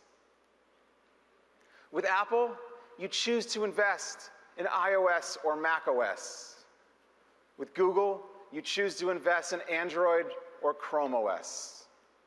Windows is the only ecosystem that lets you bring your apps to all of these devices efficiently. Now, there are many ways to get apps on Windows. But let's talk about the Windows Store. Apps that come from the Windows Store come with a set of promises to the end user, your customers. For end users, applications in the Windows Store will be very easy to discover, not only within the store itself, but Joe Belfiore soon will show you how Windows applications can be discovered throughout the Windows experience. Apps from the Windows Store will be easy and fast to install and uninstall if you want, and they will never junk up your system. Commerce with the Windows Store will be convenient and trusted with a wide variety of global payment instruments. Not just the credit cards we use here in the US, but payment instruments like Alipay for China. And today, we're announcing carrier billing, not only for Windows phones, but for all Windows devices. And Windows will have the largest carrier billing footprint of any ecosystem, with connections to 90 mobile operators. Our experience with phones, so this is great for our customers that don't have credit cards, but do have phones. And this is great for developers, because our experience with phones is that in emerging markets, application purchases have gone up by a factor of 8 times when carrier billing is enabled. And now it's available across all Windows devices. The new Windows Store will offer new business models and ways to monetize for all of our Windows developers, including subscriptions, affiliate referrals, an updated advertising SDK with support for video ads and install tracking. One set of tools, one set of processes for you to reach customers across all of these devices and engage with the customers all over the planet with reviews and ratings and the other tools that are available in the Windows Store. And today, we're introducing the Windows Store for Business. Businesses and schools can customize the Windows Store, highlighting applications from the public catalog that they want to make more easily discoverable or recommend to their employees or students. And the Windows Store for Business will support business payment methods, like purchase orders, opening up a new vein of opportunity for Windows developers to engage with Windows enterprises worldwide. Now, to make all this worthwhile for developers, we know we need to get Windows 10 to be broadly adopted quickly. So we started by making it available as a free upgrade for the first year. And now we're investing in making it easy for consumers and businesses to adopt Windows 10 worldwide. And today we're sharing our goal. Our goal is that within 2 to 3 years of Windows 10's release, there will be 1 billion devices running Windows 10. No other platform version in any ecosystem is available on 1 billion devices. Current estimates for Google Play KitKat is at a little over 500 million devices. iOS 8 is lower than that. With Windows 10, there will be 1 billion devices ready to run your applications.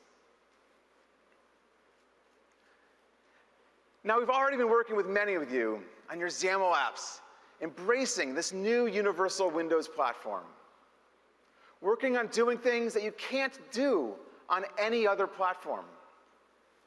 We're delighted to have companies like Disney, Netflix, Line, Twitter, and so many more working with us to build amazing applications for the 1 billion devices that will run Windows 10. Let's take a look at some of the work by these partners. I thought I'd start by highlighting the work being done by USA Today, which has been a great Windows developer and a great partner. Today, they have a separate code base for their phone application and their PC application. They want to bring these code bases together so they can focus on great quality and great functionality, and then take that application to new Windows devices. And so here, you see the USA Today's live tile from their new Universal Windows application. On this PC, it does great work with touch and keyboard shortcuts. The application uses our standard platform controls, so it resizes and reflows as the application is resized on the desktop. Snapping it, allowing me to do more work. Now, you can never get enough reading about Duke's basketball team, so let's go there. And you can see here the article flows great in this size window.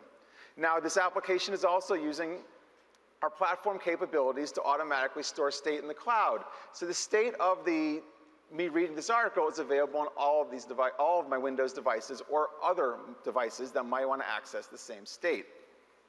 So now when I pick up this Windows phone, I have the same binary running here, the same live tile. I run it, and the article's opening up to the exact same place, leveraging the state that was automatically shared to the cloud. One binary, one code base, all working across phone, tablet, and PC. Now, USA Today wants to bring their application to the Xbox. But we don't do a lot of reading of articles on the Xbox, so they wanted to tailor the application, filter the application down to just video feeds. So they invested 1 hour in their universal Windows application code base, and here it is running on the Xbox, filtered down to just video. I'm navigating it with the controller. Two different national parks. Navigate down, and I see the same video controls that are available across the Windows 10 platform. Navigating down further in the controller, and I get recommended video articles. So an investment in this one universal Windows application, they now have phones, tablets, PCs, interactive television, all covered with one code base and one app. That's great.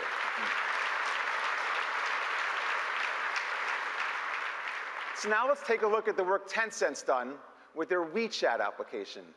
WeChat's an incredible phenomenon.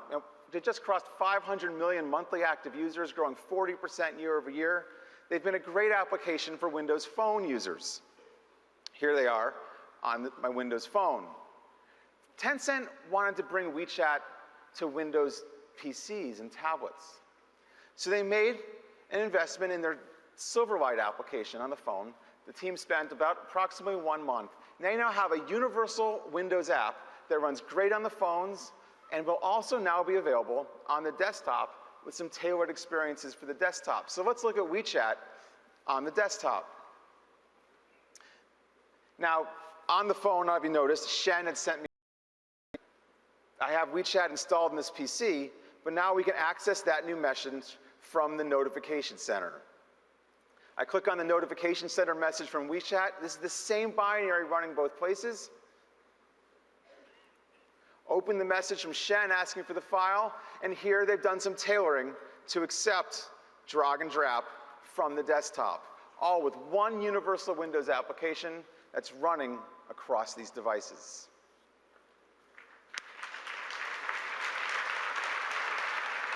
So USA Today and WeChat are just a couple of the many great apps coming to the Universal Windows platform. In a few minutes, Joe Belfiore will join us and show how Universal Windows apps are going to enable you to do things you never thought possible on a phone. And Alex Kipman's going to join to talk about how Universal Windows apps you never thought possible on HoloLens. Now, partners like these are giving us great feedback as they engage across all these devices with the Universal Windows platform. Netflix loves it. They can deploy their apps efficiently everywhere. The team at Trivia Crack, my favorite, it's a great game. Trivia Crack, told us that developing a Universal app is 4 times faster than developing for Android and iOS.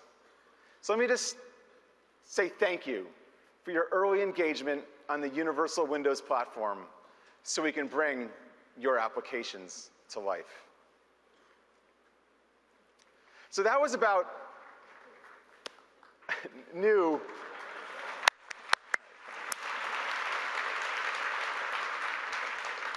So that was all about new Universal Windows apps. But today we want to talk also about your current code, your current apps. Windows has always embraced a wide variety of technologies to build great apps. And today, we're going to announce 4 new ones. 4 new ways to leverage your existing code and skills. 4 new ways to reduce the cost and effort, making it easy for you to bring applications to the Windows Store. 4 new ways to delight 1 billion Windows 10 customers at home, at school, and at work. Let's start by talking about the web. Now, many of you have websites that provide great functionality to your customers.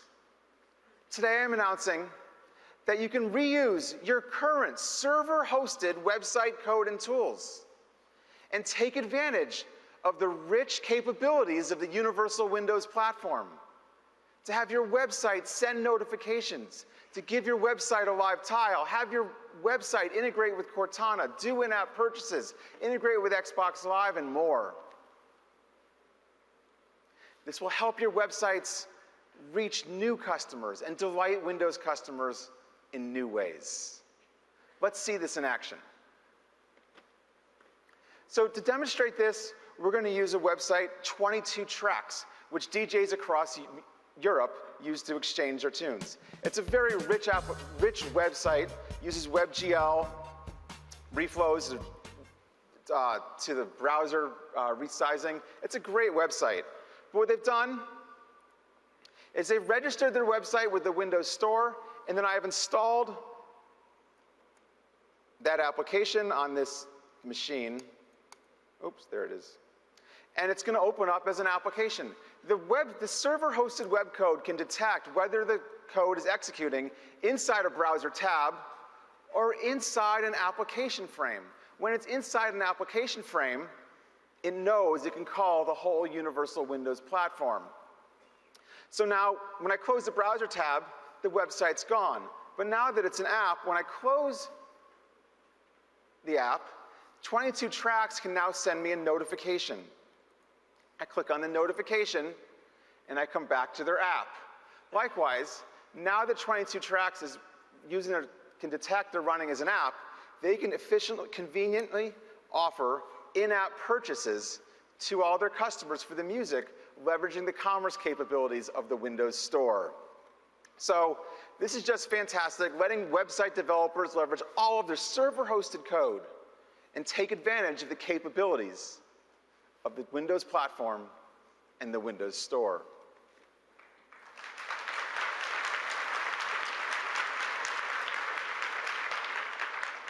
So now the second technology I want to announce today to enable you to bring new applications to the Windows Store is actually the most popular technology within the Windows development community: .NET and Win32.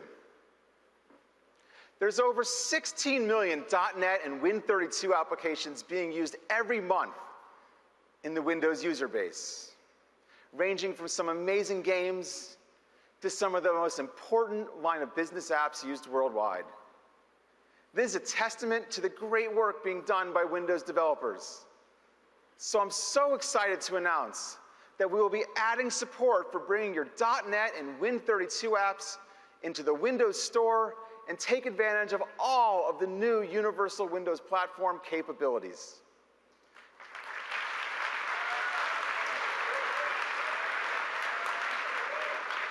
To show you how this works, let's use an app that's loved by customers worldwide, one of the best Win32 applications ever, Adobe Photoshop.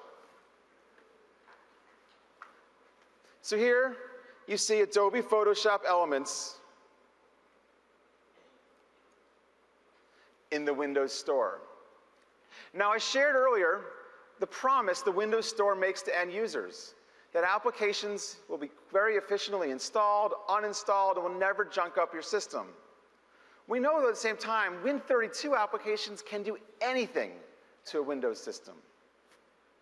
So we've learned from AppV, our enterprise application virtualization technology. We've adopted it for the Windows Store. So now, Win32 and .NET applications come down from the Windows Store, and they run in an isolated way from the rest of the system, so we can deliver on that promise to end users to deliver a great end user experience.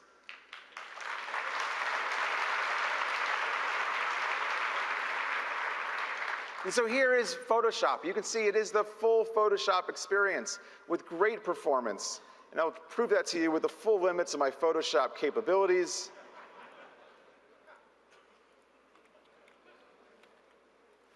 Helping Scott out here. So there you go. But all come down from the Windows Store. And it's very exciting to share that later this year, Adobe will be bringing Photoshop Elements and Premiere Elements to the Windows Store. So the Windows Store will have great support for apps built using web code, .NET and Win32 code, enabling you to use your current code bases, extend them using Windows 10's new platform capabilities, and delight customers across the 1 billion Windows 10 devices.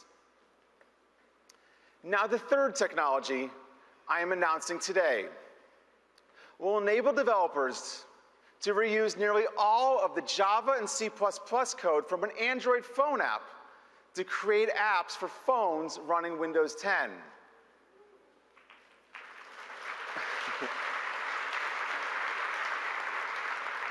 To make this possible, Windows phones will include an Android subsystem where an app can be written that takes advantage of the Android code, but also the extensions you would write in the Windows platform to really delight the Windows user. To show you how this works, please welcome to the stage Agnieszka. Thank you, Terry. Hello. My name is Agnieszka Gerling. I'm one of the project leaders working on the technology that will enable you to build great Windows apps by reusing a lot of the code you have written for Android. Here, I have an Android device. And on it, I am running the Choice Hotels app.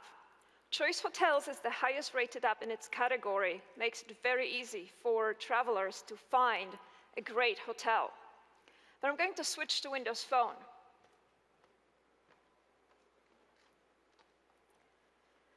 On this Windows Phone, I am also running the Choice Hotels app. This app is reusing the code you just saw running on the other device. I'd like to look for hotels nearby. The app is taking advantage of the Windows Location API to find hotels in San Francisco, California. Okay. Can I have a switch? Yeah, just keep going. Device switch? Well, let's try that again.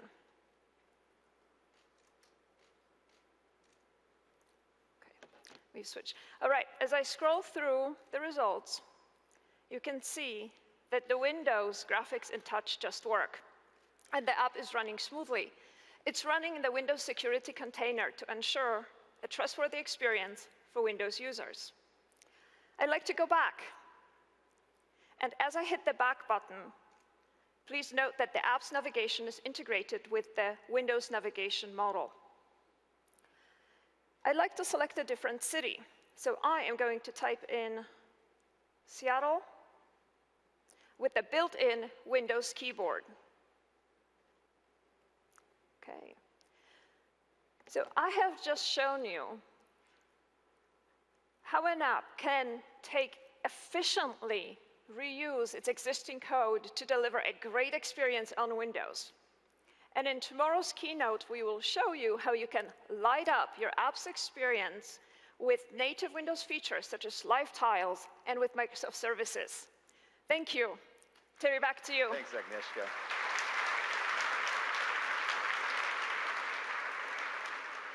So Windows 10 is going to enable you to reuse your web code, your .NET and Win32 code, your Android, Java, and C++ code to build amazing new applications. Bringing the code over, extending it, putting it in the Windows Store, and reaching 1 billion Windows 10 customers. Finally, the fourth technology to build great new universal Windows applications is Objective-C.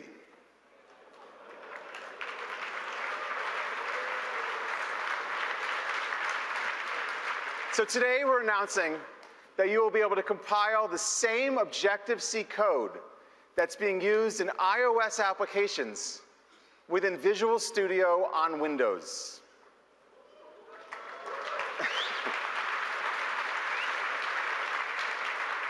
Enabling you to leverage that code and extend it with the capabilities only found on the Windows platform. Let's take a look. So here, in this directory, we have an iOS application, Math Dream. You can see here the Xcode project file for Math Dream. You can see the nibs and zip files for the UI. You go into the classes directory, you can see the .m files for the Objective-C. Using the toolkit we're announcing today, we've converted the Xcode project file into a Visual Studio solution. So let's open it up here in Visual Studio. You can see full support for this Visual Studio project's Objective-C. Great syntax highlighting support that you'd expect from Visual Studio, including highlighting all of the weirdness of Objective-C.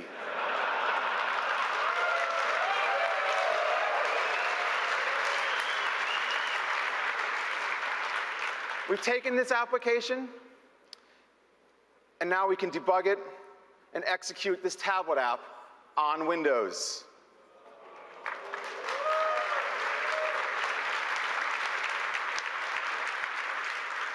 You can see that this is a relatively sophisticated app that uses UIKit, uses core animation on Windows. The performance is good, but it also works with mouse and touch. You can do very complex arithmetic, too. Look at that. But actually, that's the wrong answer, so let's adjust this to the right number of apples. And you can see Not only can it correctly do math,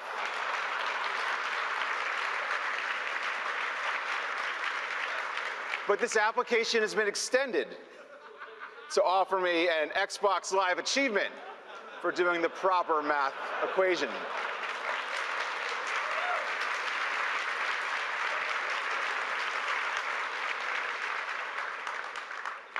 Now you might be wondering if this actually works.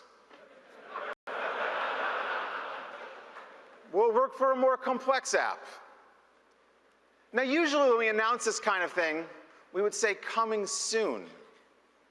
Well, in this case, it's different. We've been working with some great development partners on bringing their applications to Windows using this technology already. And today, I'm very excited to share, but this is how King brought Candy Crush Saga to Windows Phone. The app has 4.5-star reviews, 40,000 reviews. King brought the app to Windows Phone with a very fast time to market, very few code modifications, and it's a great app. And now, King will be releasing more titles for Windows 10 soon.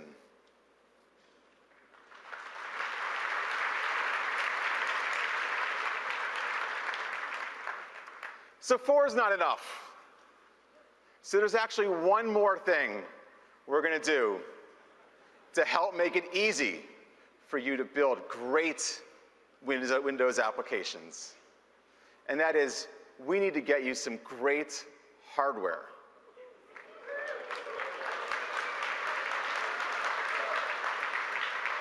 So we're going to start today by giving everyone here a brand new HP Spectre 2-in-1.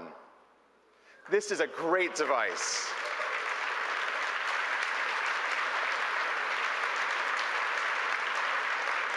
Compared to a MacBook Pro, it's thinner, it's lighter, it has longer battery life, and of course, it has a touch display. And I would encourage everyone here to join the Windows Insider program, engage with us on this platform, and help shape it for your needs. But please do the upgrade to Windows 10 from your hotel's Wi-Fi, not the Wi-Fi here at the conference. So today we talked about our goal to have 1 billion Windows 10 devices, the unique capabilities of the Windows 10 platform, and our commitment to a broad range of technologies to leverage your skills and your current code to build great apps. And we've got so much more to come. So please welcome Joe Belfiore. All right. Good morning. Hello. It's nice to be here at Build with all of you. So you got a chance to look at how the universal Windows platform is going to enable all of you and tons of other developers to build great, compelling apps. And what I'm here to do, as Terry said, is to talk about how we're going to enhance the Windows user experience so that end users on lots and lots of devices, but in particular, I'm going to focus on the PC, how end users will be able to discover and engage with all of the apps that you and we write. We know that great technology for building apps is just part of the story. You need users to engage with them. So I want to show you some of the work we're doing that's going to make that possible. And then I'm going to wrap up with one more cool demo of how the Universal Windows platform enables new devices and new kinds of actions on devices. So let me just jump right in and get started. So I have here a very recent build of Windows 10 for the PC, and I'm going to begin on the Start menu. I want to show you some of the work we've been doing to continue to tweak the design and improve the visuals and the interaction. So you'll see what I've got here we think is pretty close to what we expect to have when we're done, although of course we're going to continue to take feedback from our insiders. You'll notice there's new beautiful live tile animations that help draw people's attention to the apps and the app data for the things that they've pinned. You'll notice we've cleaned the layout up a bit. For those of you insiders who kind of surprised us with your enthusiasm for Windows 7's Aero Glass, you'll notice the translucency here is the blur effect that you saw in Windows 7, so we're trying to bring some of that feel back. We've got the most used apps here. We're putting File Explorer, Settings, Power All apps at the bottom.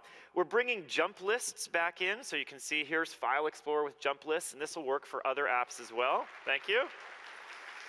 But the thing I want to sort of focus on a little bit is this space right here, where in this case, I haven't installed an app for a little while, so the system is going to give us a smart suggestion for an app in the store that is going to be one that's suitable. As I'm using my PC, on the client, we know which apps you're launching and which apps you're installing, and so we're able to communicate with the store and bring down suggestions that are personalized for you to help users learn about great new apps that are available for them to try out on their PC. And as time goes by, we reuse that space in a smart way to help script the user's discovery of apps first, but then their engagement later. So if I've installed an app, as you see here, for a little while, that space becomes the recently installed app. The user can find the app, they can revisit it, and if they use it enough, it'll move its way up into the most used section automatically. And of course, at any time, the user can drag from left to right to take any of those apps and pin them as full live tiles. So think of this as the user's life cycle of discovery and engagement and reuse, which we're trying to script right into the start menu. There's a whole other area that users are engaging with where we want to bring some beauty and new ideas for how they can get value out of their PC experience, and that is the lock screen. So I want to show you some of what we're doing on lock to help users discover and engage with the value in the Windows ecosystem. So imagine you're a user and this morning you wake up and you turn on your PC or your tablet and you get this beautiful lock screen. Well, in this case, you're using our Windows Spotlight feature, which you could choose to use or not on your lock screen, and it provides a service-driven, personalized stream of information on your lock screen for you. And so maybe in a week you'll wake up and your screen looks a little different. In this case, you say to yourself, man, that is a beautiful and striking image. You're so enthused by it that you move your mouse to the upper right, click on the hotspot, like what you see, and here's a place where you have the opportunity to train our service on which things are interesting to you. In this case, I find out this is the Navajo Loop switchbacks. It's a cool looking trail. I might vote that I love it, and then I'll get more images like that. Time goes by. One day, you see an image like this. Now, this is because we are able, as I said, to understand on the client what your use of the PC is and communicate that data to the service to give personally relevant suggestions. And so I want you to imagine a user who's had Windows 10 for 6 weeks or 8 weeks, and they haven't used Cortana yet. They haven't tried it out. And because they haven't tried it out, our service is able to provide the client with a set of options that we can display to help users learn about, discover, and engage with value in the Windows ecosystem. And in this case, you see the image that's suggestive of Cortana. There's a few more hotspots to give you more information. If you click in the upper left, we'll give you a preview of what the Cortana UI would be like. And you could click Give Me a Try, then unlock your PC. We'll reveal the Cortana user experience, and now you can try it out for yourself. Keep in mind, this is personalized, and it's informed by what you do on the PC. So if you're a power user who's been using Cortana, you're not going to see this. Imagine time goes by. You get more beautiful images. Your desktop PC or your tablet always feels fresh with all this great stuff. And then one morning, you might see an image like this. As a tablet user, you maybe have not tried out all the capabilities of your tablet to do stuff like beautiful artwork using the pen. And in fact, here's an app that gives you that kind of benefit that you haven't used so far. And there's a few extra hotspots to help you learn about it. When you click in the upper left, the Fresh Paint app that's in the store is described. And at any time, you could choose to click Get It Now. Your PC, you'd unlock your PC, jump right into the store, and then you'd be able to install the app and try it out. And then a few days go by, and you're back to seeing your beautiful images. We call this feature the Windows Spotlight, and it's optional. Any user can turn it on with their lock screen and then get the value of learning about new things in the Windows ecosystem in a way that's tailored for you, and also get this beautiful stream of images on your lock screen. So that's another way that we're going to help users find and discover value in the Windows ecosystem. Okay. I want to show you yet another part of our user experience that we've continued to evolve with feedback from our insiders, and which has a lot of relevance to users discovering and engaging with apps. That's Cortana. So of course, we've done lots of demos of Cortana. I'm not going to go through the end user features of Cortana, but I want to show you a couple of ways that Cortana will assist with engagement. I should quickly point out there's some new UI that we have for Cortana that you all haven't seen yet. You'll be getting this in a flight coming up soon. Over here, I have access to the Cortana home. I'll fold this out so you can see the notebook, your reminders, your favorite places. And of course, here is the Cortana the place where she gives you proactive suggestions and information based on your interests. You can see I follow Microsoft stock, I follow the Mariners baseball team, I care about sports news in general, the Seattle Seahawks, and so on. So those are personal interests that I've educated Cortana about, which are things that are relevant to me. And you'll see how this comes up again later. Now, one of the really high use cases for that Cortana edit control right there is people typing to ask questions, get information, but also to launch apps. And we think that's a great, relevant way to help people discover new value as well. So imagine I'm running Star Wars Commander on my PC. I've got it installed and I run it a lot. I might start typing in to launch the app, and you'll notice in this case there's a new Star Wars Rebels app in the Star Wars app family, and we're going to promote right up at the top this new app that's available for you to install. Now I will point out, because you may be sitting there thinking, that's not that much promotion. We've done some user testing on this, and we're going to bulk up that store app tile to provide a little bit more information, more along the lines of what you saw in Start. So we think this is going to be quite a helpful way to discover new apps that are available in the store. Now, Terry mentioned this, and Satya mentioned the notion that we care about natural interaction. We want Cortana to represent a single way for users on Windows to interact with all kinds of capabilities that are built throughout the ecosystem. So we're connecting Cortana's typed natural language and spoken natural language deeply into your apps. And we're doing this in two ways. And this is quite a bit farther than we did with Windows Phone before. So I want to show you the range of sorts of things that are possible. I want you to imagine in one case, I want to bring up the app to do a task with the app. And in the other case, I simply want Cortana to get something done for me using the technology that's part of an app. So here's a couple of examples. Hey, Cortana, start a chat with Terry Myerson on Viber. Starting a chat with Terry Myerson. Now, in this case, I gave a natural language query. I said I want to start a chat, I said it was with Terry, and I said I wanted her to do it on Viber. And in this case, she opens up the app, I'm in my chat context with the previous chatting we were doing, and I can keep going with my chat. So that's sort of a deep app launching kind of task. But then there's a whole class of tasks where we want Cortana to represent being a personal assistant that can get things done for you, even using the capabilities that are written into the apps that are part of the Windows ecosystem. So I can ask Cortana to execute commands in apps and get confirmation right on her canvas. Hey, Cortana, tell Terry Myerson I'm running really late using Viber. Okay, message Terry Myerson on Viber. Myerson, I'm running really late. Sounds good? Yep. Yes. Yep. Message sent. Okay, there we go. So you get the idea here. Now in this case, I asked Cortana to do something using an app, and in that case, the app UI didn't need to get displayed, and so Cortana's canvas was able to do the disambiguation. If I want to, I could go right here and click the link to open the app, but that's not what I need to do. There's Cortana helping me get stuff done. Okay, so I've talked about the lock screen, the start screen, Cortana. There's one other really big feature in Windows 10 that has relevance to this conversation to all of you as developers, and that is Project Spartan. Project Spartan, Project Spartan. You know, I have to admit, our PR team has been giving me and us a hard time because they say it's not a great idea to keep saying Project Spartan when that's not really the name of the web. Would you like to hear the name of the new web browser in Windows 10? Okay, let's run the video.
Microsoft Edge is the browser built for Windows 10.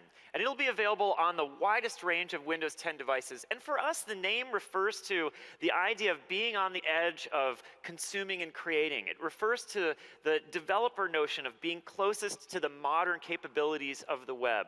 And so it is a browser that end users will think about for getting things done. For things like note-taking on the internet, for a great way of reading and consuming content. And it's a browser that has Cortana built in, so it learns the things that you care about and helps you get things done. I'm not going to go show any of that stuff. We've shown that before. As developers, there are a few reasons that you're going to care about Microsoft Edge. You're going to care about the blazing fast core technology that's inside it, and you'll hear more about that in a talk tomorrow. You're going to care that we're writing it as a universal Windows app, proving out the platform. And you're also going to care because we're going to make it help users discover and engage with your apps and your sites. So let me come over here and show you some of what we're doing there. And I'm going to come down here to the E icon on the taskbar, which now has a completely different and better meaning than it has for a while, and open up Microsoft Edge. Now, the first thing that I want to show you that's new is the new tab page that we're adding to Microsoft Edge. Today in IE, the task of starting a new tab and starting new web browsing happens over 1 billion times a day. So this is a heavily used piece of UI. And you'll see here how we're going to take advantage of Cortana's presence in the browser and understanding of you, along with an understanding of value in the ecosystem to give users a great way to start their web browsing experience or to discover other things. So you can see, of course, I can type to enter a web address or do a search. Up here are my top sites. And in some cases, there's an app available for these sites in the store, so we make that discoverable and available. As I scroll down, you'll see here's some featured apps that we're showing. Here's a lot of news stories that are relevant to me. In fact, my sports favorites that you saw in Cortana and my stock watch list in Cortana, those are represented right here in the new tab page. That's an example of Cortana helping to compose this in a way that's useful to me. So that's new tab. And we've been testing this a ton, and we're optimistic about its opportunity to help people discover and connect with work that you all do on the web and in apps.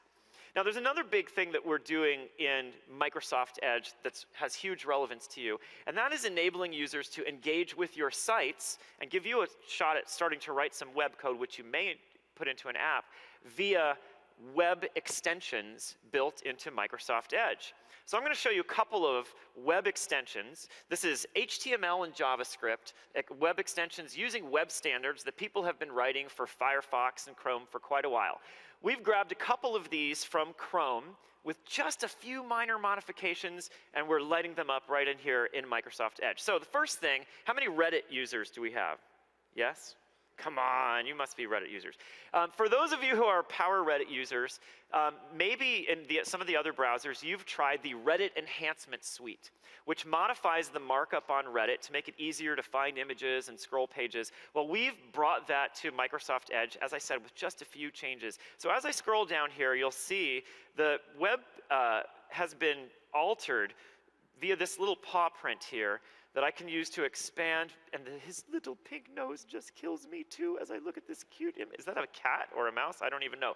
And as I scroll down here, you'll see the never-ending Reddit modifies the page to continue to expand it as we go.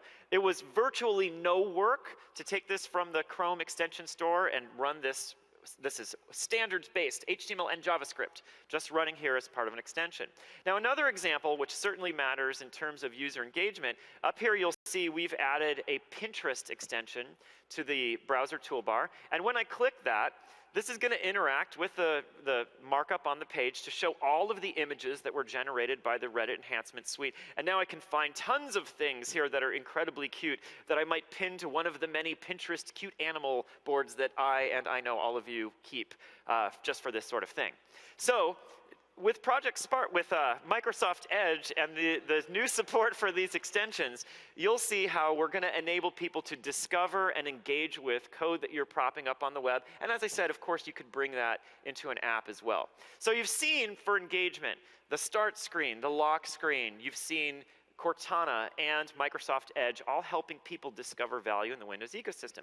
But now what I'm going to do is change gears and talk about how the Windows platform and universal Windows apps make devices more valuable to end users.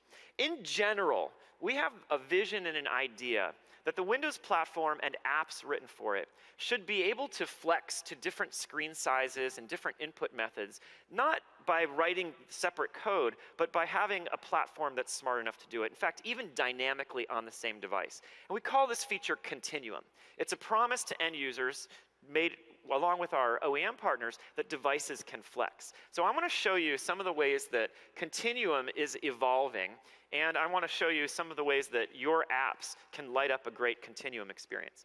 I'm going to start with an 8-inch tablet. This is a Lenovo ThinkPad. It's running full Windows. It's got an Intel-compatible part. And the first thing you might notice, of course, I'm going to use this in tablet mode. So you're looking at tablet mode. But for those of you who've paid attention closely, and especially if you've given us feedback, our touch start in tablet mode, we've simplified here. We've made the live tiles bigger. This looks very familiar to Windows 8 users. And the extra stuff, your most used list, your sign in, things like File Explorer settings, the power switch, are all over here. I can navigate to all apps. All apps are shown nicely in this list. We now have jump lists working in here in a nice way with animation and so on. So it's really easy for me to navigate around my apps. Of course, down here in the system task switcher, I've got my task switching button, which I can use to switch between lots of apps. Here's Excel. That's the Excel for Windows 10. And what I'm going to do here is jump into Maps. And I want to do some navigation in the Maps app here, and I want to show you how this will scale to a more full PC-like experience. So here I am in my map. I'm going to go up here, choose the Favorites menu, and down here in this panel on the bottom, we're first going to navigate to New York City. And I want to point out that the system UI now includes a global back button. So I'll hit the back button. The app navigates back, and now we'll navigate to Tampa. Now what I'm going to do, I want you to think about me using this in a very natural, touch-friendly way. But now, since it's a full PC, I'm going to bring it back to my office, and I'm just going to dock it in here. And when I do, I want you to notice how the Maps app experience changes to adapt. The panel that was on the bottom when I was in portrait mode is now on the left side. And in fact, when I restore this window, I've now got my Excel, I've got my PowerPoint, all here running in a familiar way with Windows that I can minimize and restore in PC mode. So that's an example of Continuum really helping me flex on a small tablet. The next example I want to show you that's new is here on this Surface Pro 3, where I have a rich, complex Win32 app. This is Autodesk's Maya. It's a high-end, heavily used, very popular 3D authoring app. And if you notice the UI, I've got lots of toolbars and palettes. Down here, I've got the timeline where I might edit animation of my 3D character. But imagine I'm an artist, and so I might use this docked with a big screen keyboard and mouse. I might use it like this. But sometimes I'm going to remove the keyboard entirely and use it like a tablet. And in this case, here's a Win32 app responding to that change in the state in the system and adapting its UI. And now I can use touch, or I could use the pen to be able to do things like mark up right on the character. Maybe I'm now going to be in this mode where I want to take notes for people on my team, share my thoughts on the character. The app flexes to take advantage of the use of the pen and touch as opposed to mouse and keyboard, and in that case, using Win32. Now, I have one last thing I want to show. Thank you. I have one last thing I want to show. So far, we've shown this Continuum feature working with our shell and with apps on the PC and watching the PC device flex across these form factors.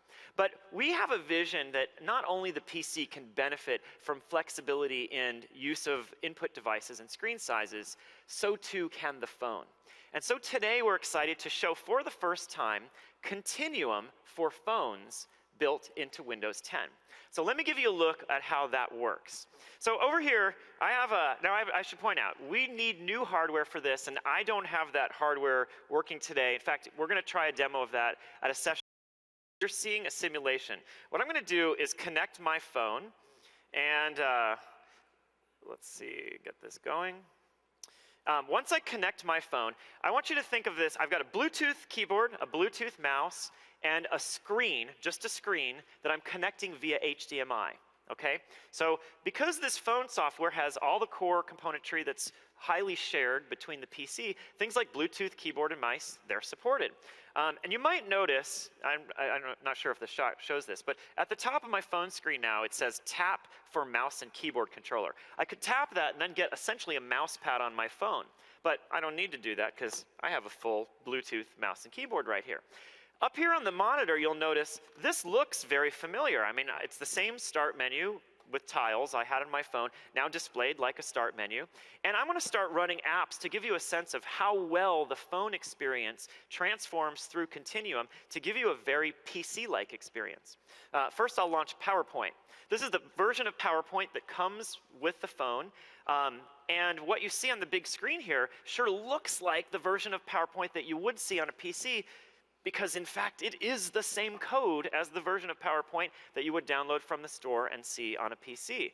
I can do things like use my mouse and keyboard to create a new slide. I'm going to go up here, use the ribbon to insert pictures. Remember, this is my phone. So as I'm inserting the photos, I bring up my photos. This is the camera roll of my phone and the photos that I've synced from OneDrive. I'll choose an appropriate desert picture from a trip I made to Utah, and I'll insert that into my PowerPoint presentation in a completely natural and familiar way using the keyboard and the mouse. Let's look at some other examples. I'm going to click here to go into Mail. And the Outlook Mail client that comes with Windows 10 PCs and comes with phones is now viewed, and it looks completely familiar. Here's my mail folders. I can choose a message in my inbox, and over here I'll click the reply button where I have the full power of the Word engine embedded right in Outlook for doing replies, and there's the familiar ribbon. You can see here Anne is asking me to update the latest expense report. Eric's going to give me the December expenses, so I'm going to switch over here to Excel, where we're doing our expense reporting, and you'll see here's Excel, the universal Windows app, Excel, running on the phone, but looking the same as it would on the PC. I'll choose my expense reporting app, and look at this, my phone just buzzed. I got a text from Eric right there. I'm going to click to navigate on my phone screen separately to my text app. I'll press and hold to get the context menu, and I'll choose copy, because I'm going to copy from that text right here to my December cell. And of course, my brain is wired to know the keyboard shortcuts for all these apps, so I will hit Control-V to paste. I'll use my task switcher to come back to the Outlook email client, and I can do a quick reply and send. Thank you. Now, think about this. With Continuum for phones, we believe any screen can be your PC. Imagine that your company has a touchdown space where anyone could connect their tablet or their phone to keyboards, mice, and screens, and then use their apps with their data and the full power of a keyboard and mouse. Or imagine you're on vacation and your hotel room can become a theater where you connect your phone to the screen, you let your kids watch a movie while you use the second screen to catch up on your email. Imagine the effect this can have on mobile-first countries, where individuals could be as productive with the phone that they're buying if they can't buy a full PC.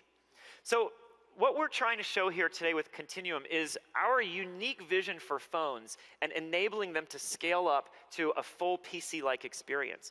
And what we have so far is just the first step, because it requires all of you writing these universal Windows apps whose UI can scale and adjust to different form factors, input types, and screen sizes. As I said, this capability will require new devices that can drive dual screen, and you'll hear more about them later. So that is my quick look at how we're going to help all of you and our end users discover value in the Windows ecosystem on the lock screen, on the start screen, with Cortana, with Microsoft Edge, and how we're going to enable great new devices with Continuum. And I'm now excited to introduce to the stage Alex Kipman, who's going to tell you even more about some great new devices. Thanks a lot.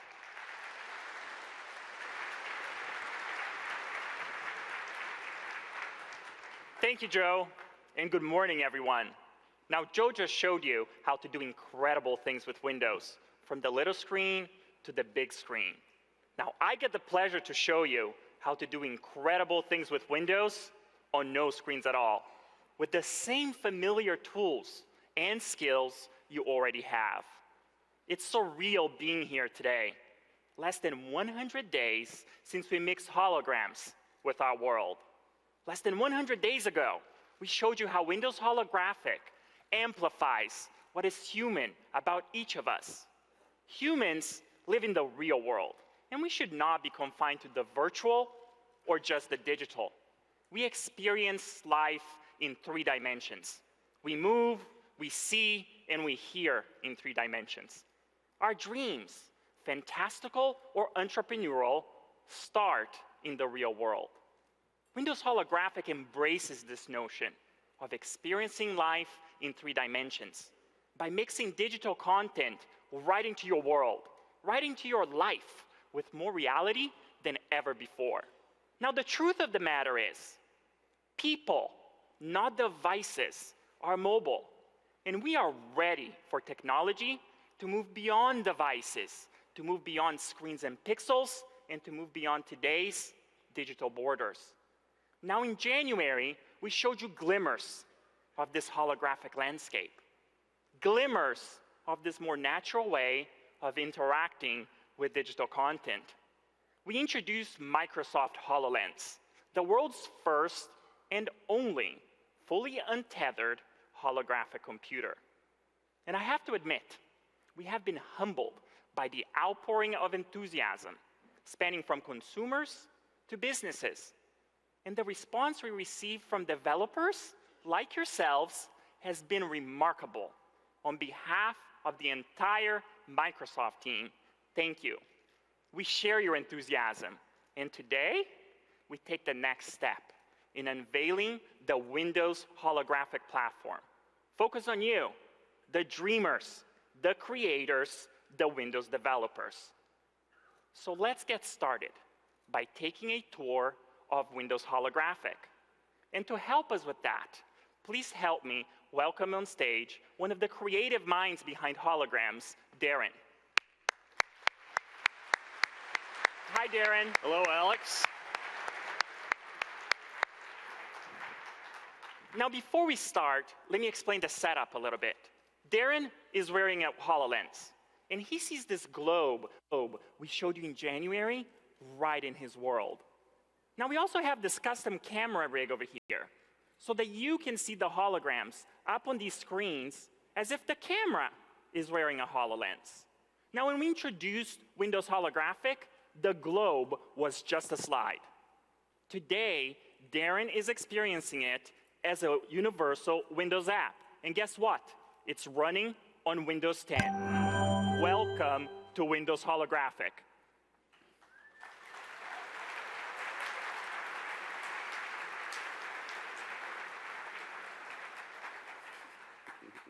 This is Life with Holograms. And as you can see, Darren has customized his space. Instead of digging through menus, everything is right where he wants it. Yeah, whether it's Microsoft Edge, Photos, or video apps, these are simply universal Windows apps that we've placed as holograms. So, whether it's a slate on the wall, or something a little bit more dimensional, like my loyal companion Fang here, hey buddy, you can customize your space the way you want it. Now, I want to add something to my space, so I'm going to pull up my holographic start menu, and I'm going to open up Skype. I'm the worst at keeping in touch, so I'm going to take the people that matter most to me, and I'm going to pin them to this wall right here. That way, every time I walk into this room, I'll see their smiling faces and be inspired to reach out to them. We're all creatures of habit, and we do different things in different spaces in our homes. This stage, as an example, is modeled after Darren's apartment. Yeah, and this is where I'd hang out in my apartment and surround myself with the applications that I want to access or just check out. For example, I'm planning a trip to Hawaii in a couple weeks, so I placed this awesome weather app So when I'm moving around, I can easily glance at it, reference it, and understand what the weather's going to be like when I get there, hopefully still hot. Then if I look up here on the wall, to my left, I've got a video player. I simply reach out, air tap, and I'm right in the action. Now, what if Darren has things to do around the house? He shouldn't be confined to watching just on one wall. He should be able to take his entertainment with him anywhere and remain hands-free as he does it. Yeah, so all I need to say is follow me. Now wherever I go in my house, my entertainment tags along.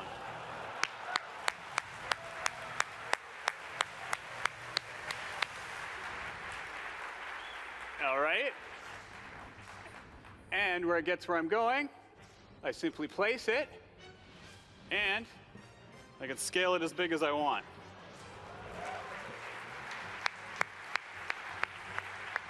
Now, that's not something just a video player does. Every single universal Windows app has the same capabilities.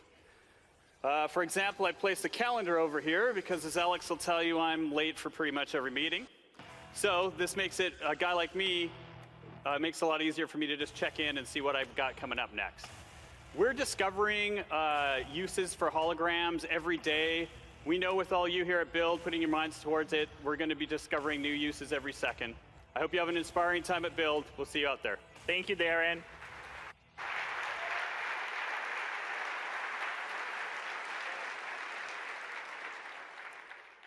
As you just saw, holographic computing can seamlessly connect the digital world with real life. This mixed reality grants us permission to reinvent productivity by creating experiences not possible on any other device or any other platform. Back in January, we asked you to imagine an architect walking around their designs while clients review them remotely. Now, the construction industry is a multi-billion-dollar industry, yet many of their processes have remained unchanged. Over the past few months, we have had the great honor to partner with an organization that has been transforming the construction industry for over 60 years. So let's take a sneak peek at how holographic computing, enabled by Windows 10, is fundamentally changing how they think about architecture, construction, and collaboration.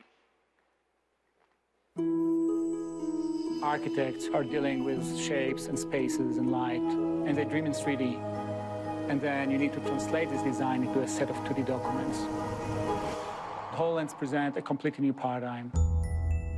Trimble provides design solutions for architects and structural engineers. Anything that involves getting dirty is our business. Literally hundreds of enterprises can be represented on a job site. Today, the best way those companies have to interact with each other is paper drawings. But people aren't good at visualizing 3D. Microsoft HoloLens is a head-mounted, self-contained computer that lets you see holograms in the real world. You get the physical model as a focus point for the team to collaborate around. And you get the hologram with the flexibility, with the ability to run quick iterations. You'll see how we've brought in the courtyard that you suggested. You see that mouse go off the screen and into holographic space, and you're then interacting with the hologram with the mouse. The thing that we can do for architects is really give them much higher confidence around decision making. One way we can do that is we can allow them to literally immerse themselves in the scene that they're building and see street side how the building's going to look. Visualizing design data in the context of the real environment is a much better way to make sure that the design is implemented correctly on site. Microsoft HoloLens allows you to collaborate with somebody regardless of distance, like they were there. Hello there. Hey, Igor, where they're trying to put this door, there's a beam behind here. I'm looking at this beam. We're interacting with it about a problem that we can see and being able to solve that problem with all the data that we need in front of us in real time. When I'm talking about enterprise construction, I always compare it to people trying to make music together.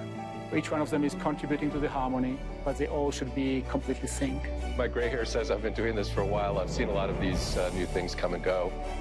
And I expect in 5 years, we'll all be interacting with the world with this kind of technology.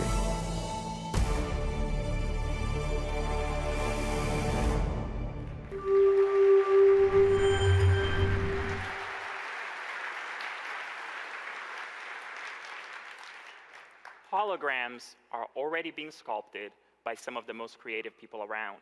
Now, with this ability to design and shape holograms, you have a new medium to express your creativity, to visualize your work and share ideas. Your digital creations become so much more relevant when they come to life in the real world. But that's just the beginning of what holograms can enable.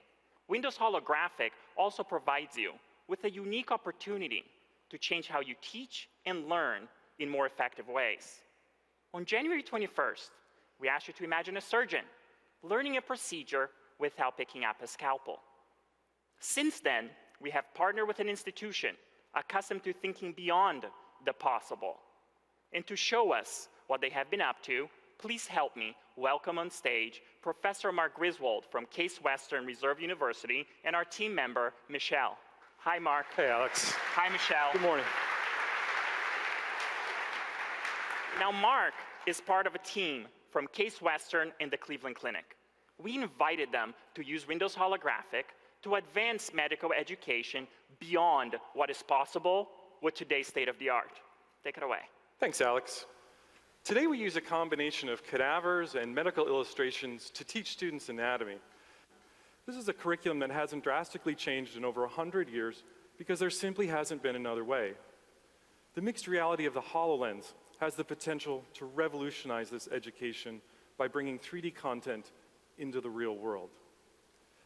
Now, one of the biggest challenges for students learning anatomy is understanding the body in 3 dimensions and how all the different systems fit together.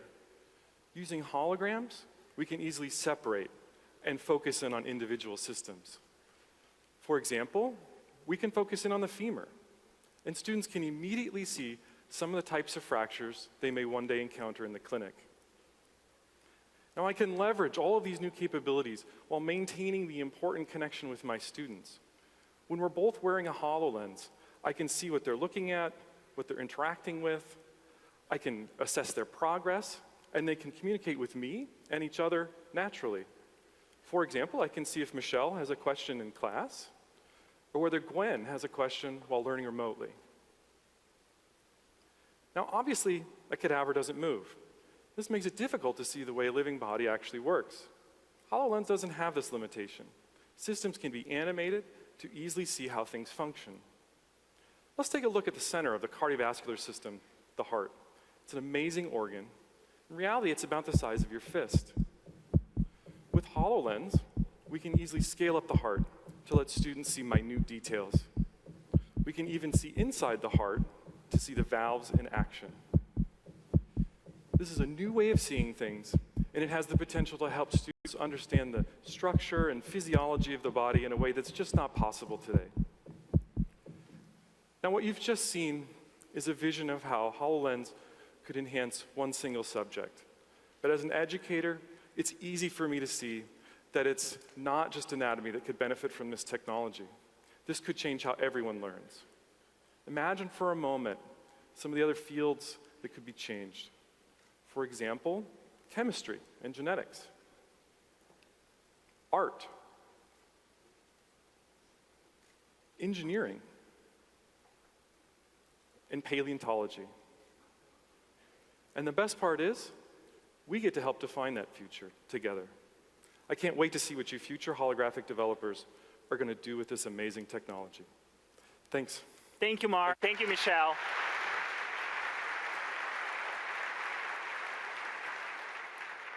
And thank you to our friends at Case Western and the Cleveland Clinic.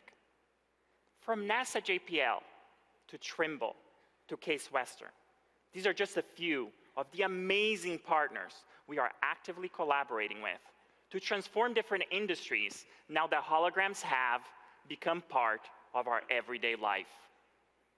Now I feel very fortunate to be in this moment in time. All the different pieces are starting to fall into place. As we enter this decade, the amount of processing power you can get into a small form factor for a reason point is just staggering. Even in the last few years, as we developed HoloLens, the innovation in optics, sensors, and silicon has allowed us to move forward a few orders of magnitude. Now, people used to say, computers today can do enough. My apps run just fine. The internet runs just fine. What are we going to do with all of this extra computing power? And the answer to that is that we are going to put a different emphasis on it. New workloads focus on solving brand new problems. In other words, we are going to start using all of this power specifically to help us understand humans and the world around us. So how do you do this? With no wires, with no markers, no external cameras, with no phones, and no connection to a PC required. Let's learn a little bit more about this amazing, magical device that is Microsoft HoloLens. The hardware allows us to take these visions, these ideas about these new products, and make it all real. Imagine a computer that allows you to put your images anywhere, and you can interact with things as a combination of the real world and holograms. You have a bunch of different systems that need to come together in one big symphony. Every time you think you understand it, it's like peeling an onion. There's suddenly another layer of things which you suddenly realize, oh yeah, of course, we have to figure that out now. We don't have room for error, we don't have room for drift, we don't have room for those normal things that happen in a device. So it's working with these people across the world and bringing it all together into this brand new product. We envisioned an all-in-one device that is untethered, with built-in batteries, hands-free, and floating audio. You have to come up with a holographic processing unit because you're constantly producing data every single millisecond. Visor lens is so complex. While it looks very simple and pure, it needs to accommodate so many requirements to see progressive content. The audio components need to take in all of that information about where is my head, where am I looking, so that your brain knows that there's something real over there. The enclosure wraps around the user's head to provide great weight distribution. We have so many sensors on this product. To read all those in real time and to do that in a very power-efficient way requires the power of what they developed with the new version of Windows. We need to get the hardware just right so that we can sort of unleash that creativity in the world. I think we have great ideas. I think when we get it out to developers, we're going to get hundreds of great ideas. And that's what Build Conference is all about, right? We want to get it out to people, show them, hey, this is real and this actually works. Now, let's see what you can do with it.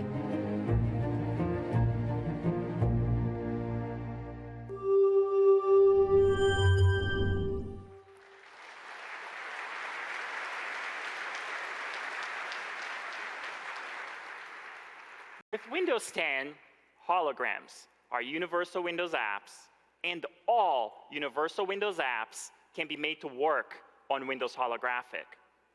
Everything you have seen here today is a universal Windows app. Developers, this opens up a new vein of innovation and a new vein of opportunity. With holograms, you'll have a new canvas to express your creativity. Your apps can come to life, and they can be experienced naturally in the world around you. But seeing is believing. So let's take a look at how portability of experiences enabled by Windows 10 can change the way makers like you interact with the physical things that you build. And to show us mixing holograms with IoT, please help me welcome on stage my very good friend, Miko. Hey, Alex. Hi, Miko. I'd like you to meet B15. This year, millions of people will use maker kits like this one to enter robot competitions and learn about electronics. Many of them will use Raspberry Pi 2, which now supports Windows 10 IoT Core. We were inspired to see what we could do with the same hardware and HoloLens. So let me show you. B15, wake up. Up. Say hello to the real B15. Because every Windows 10 device has APIs for human and environment understanding, we were able to overlay a holographic robot on top of a physical one. And one thing we noticed while working is, you need your data to be easily accessible. But adding displays to this frame increases your cost, and there's no way to see all that information at once. So let me show you how we check on our data. B15 control panel. This spatial UI system is a universal Windows app. I'm pulling the data from B15, making it as big as I need it to be, and placing it where it's relevant in my world. And I love it that Miko didn't have to actually go back to her desk to do it. This is a great example of how Windows 10 makes your digital life more powerful by connecting it with your real life. That's right. You can waste a lot of time tweaking variables on another device before you test. But if all I need to do is something simple like change LED color, I can use a control scheme like this. So that's how we envision controls and displays evolving with holograms. Now, so many industrial robots need to find paths safely through their workspaces. Let's take a look at how Miko can help B15 navigate and how holograms can help. So B15 sensors aren't great at detecting obstacles, but the cool thing is they don't have to be. My HoloLens can communicate that information. B15 pathfinding mode. Now with Windows Holographic, we can scan an environment. We can queue up movement tasks and visualize the robot's path. So all I have to do is air tap the ground. My HoloLens interprets the 3D points and tells B15 when to turn and when to move forward. Now this is a great example of how portable our Windows experiences can be. B15 didn't have to know its environment. The room understanding comes from Windows Holographic. But what happens when the environment actually changes? That's no problem. Because I'm wearing HoloLens, I'm always aware of B15. I can see it updated its route to go around you. And this is critical if you're working with bigger robots, like those in automotive manufacturing. You need to always be aware of a robot's intentions. HoloLens helps developers understand robots better at any scale or in any scenario. This is just amazing. Thank you so much, Miko. And nice to meet you, B15. B15, say goodbye. See you later, Alex. Later, guys.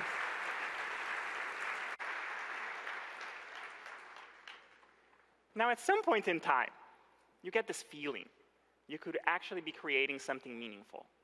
But that feeling is materially different from seeing architects excited about it, from seeing doctors and professors excited about it, for seeing developers like you excited about it. People outside of Microsoft who start understanding the tools, who start understanding what they have in front of them, who start painting with this brand new palette and these brand new paintbrushes.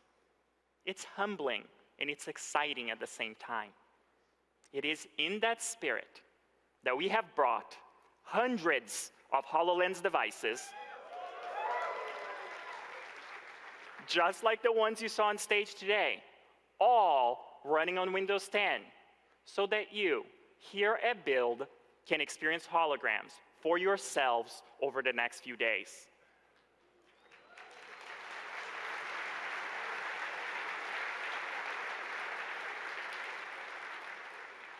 From holographic presentations featuring Skype, to one-on-one demos, like the Trimble experience I showed you earlier today, and my personal favorite, our very own Holographic Academy, where you'll be able to build your very first holographic experience from scratch. We have a lot to share with you this week here at Build. Now, registration for all of this begins after the keynote. Space is limited, so make sure you sign up for all of these activities by going to the web or simply by using the Build app. The holographic journey starts with you, the Windows developers, and it starts right here and it starts right now. And with that, I want to thank you, and let's welcome Satya back on stage. Thank you.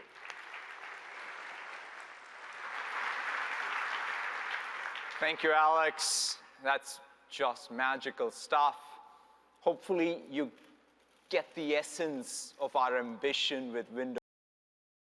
when we say we want to move the users of Windows to move from needing Windows to choosing Windows to loving Windows.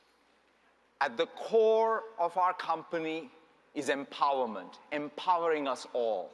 It's our mission to empower every person and every organization on the planet to achieve more. And it starts by empowering every one of you, every developer on the planet. Thank you so very much for being here today and for being at this conference. I thought we will end today's morning keynote by playing the music that David composed for us this morning on StaffPad. Thank you, and have a great rest of Build. Thank you very, very much.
Ladies and gentlemen, thank you for attending this morning's keynote. Sessions will start at noon today. Have a wonderful build.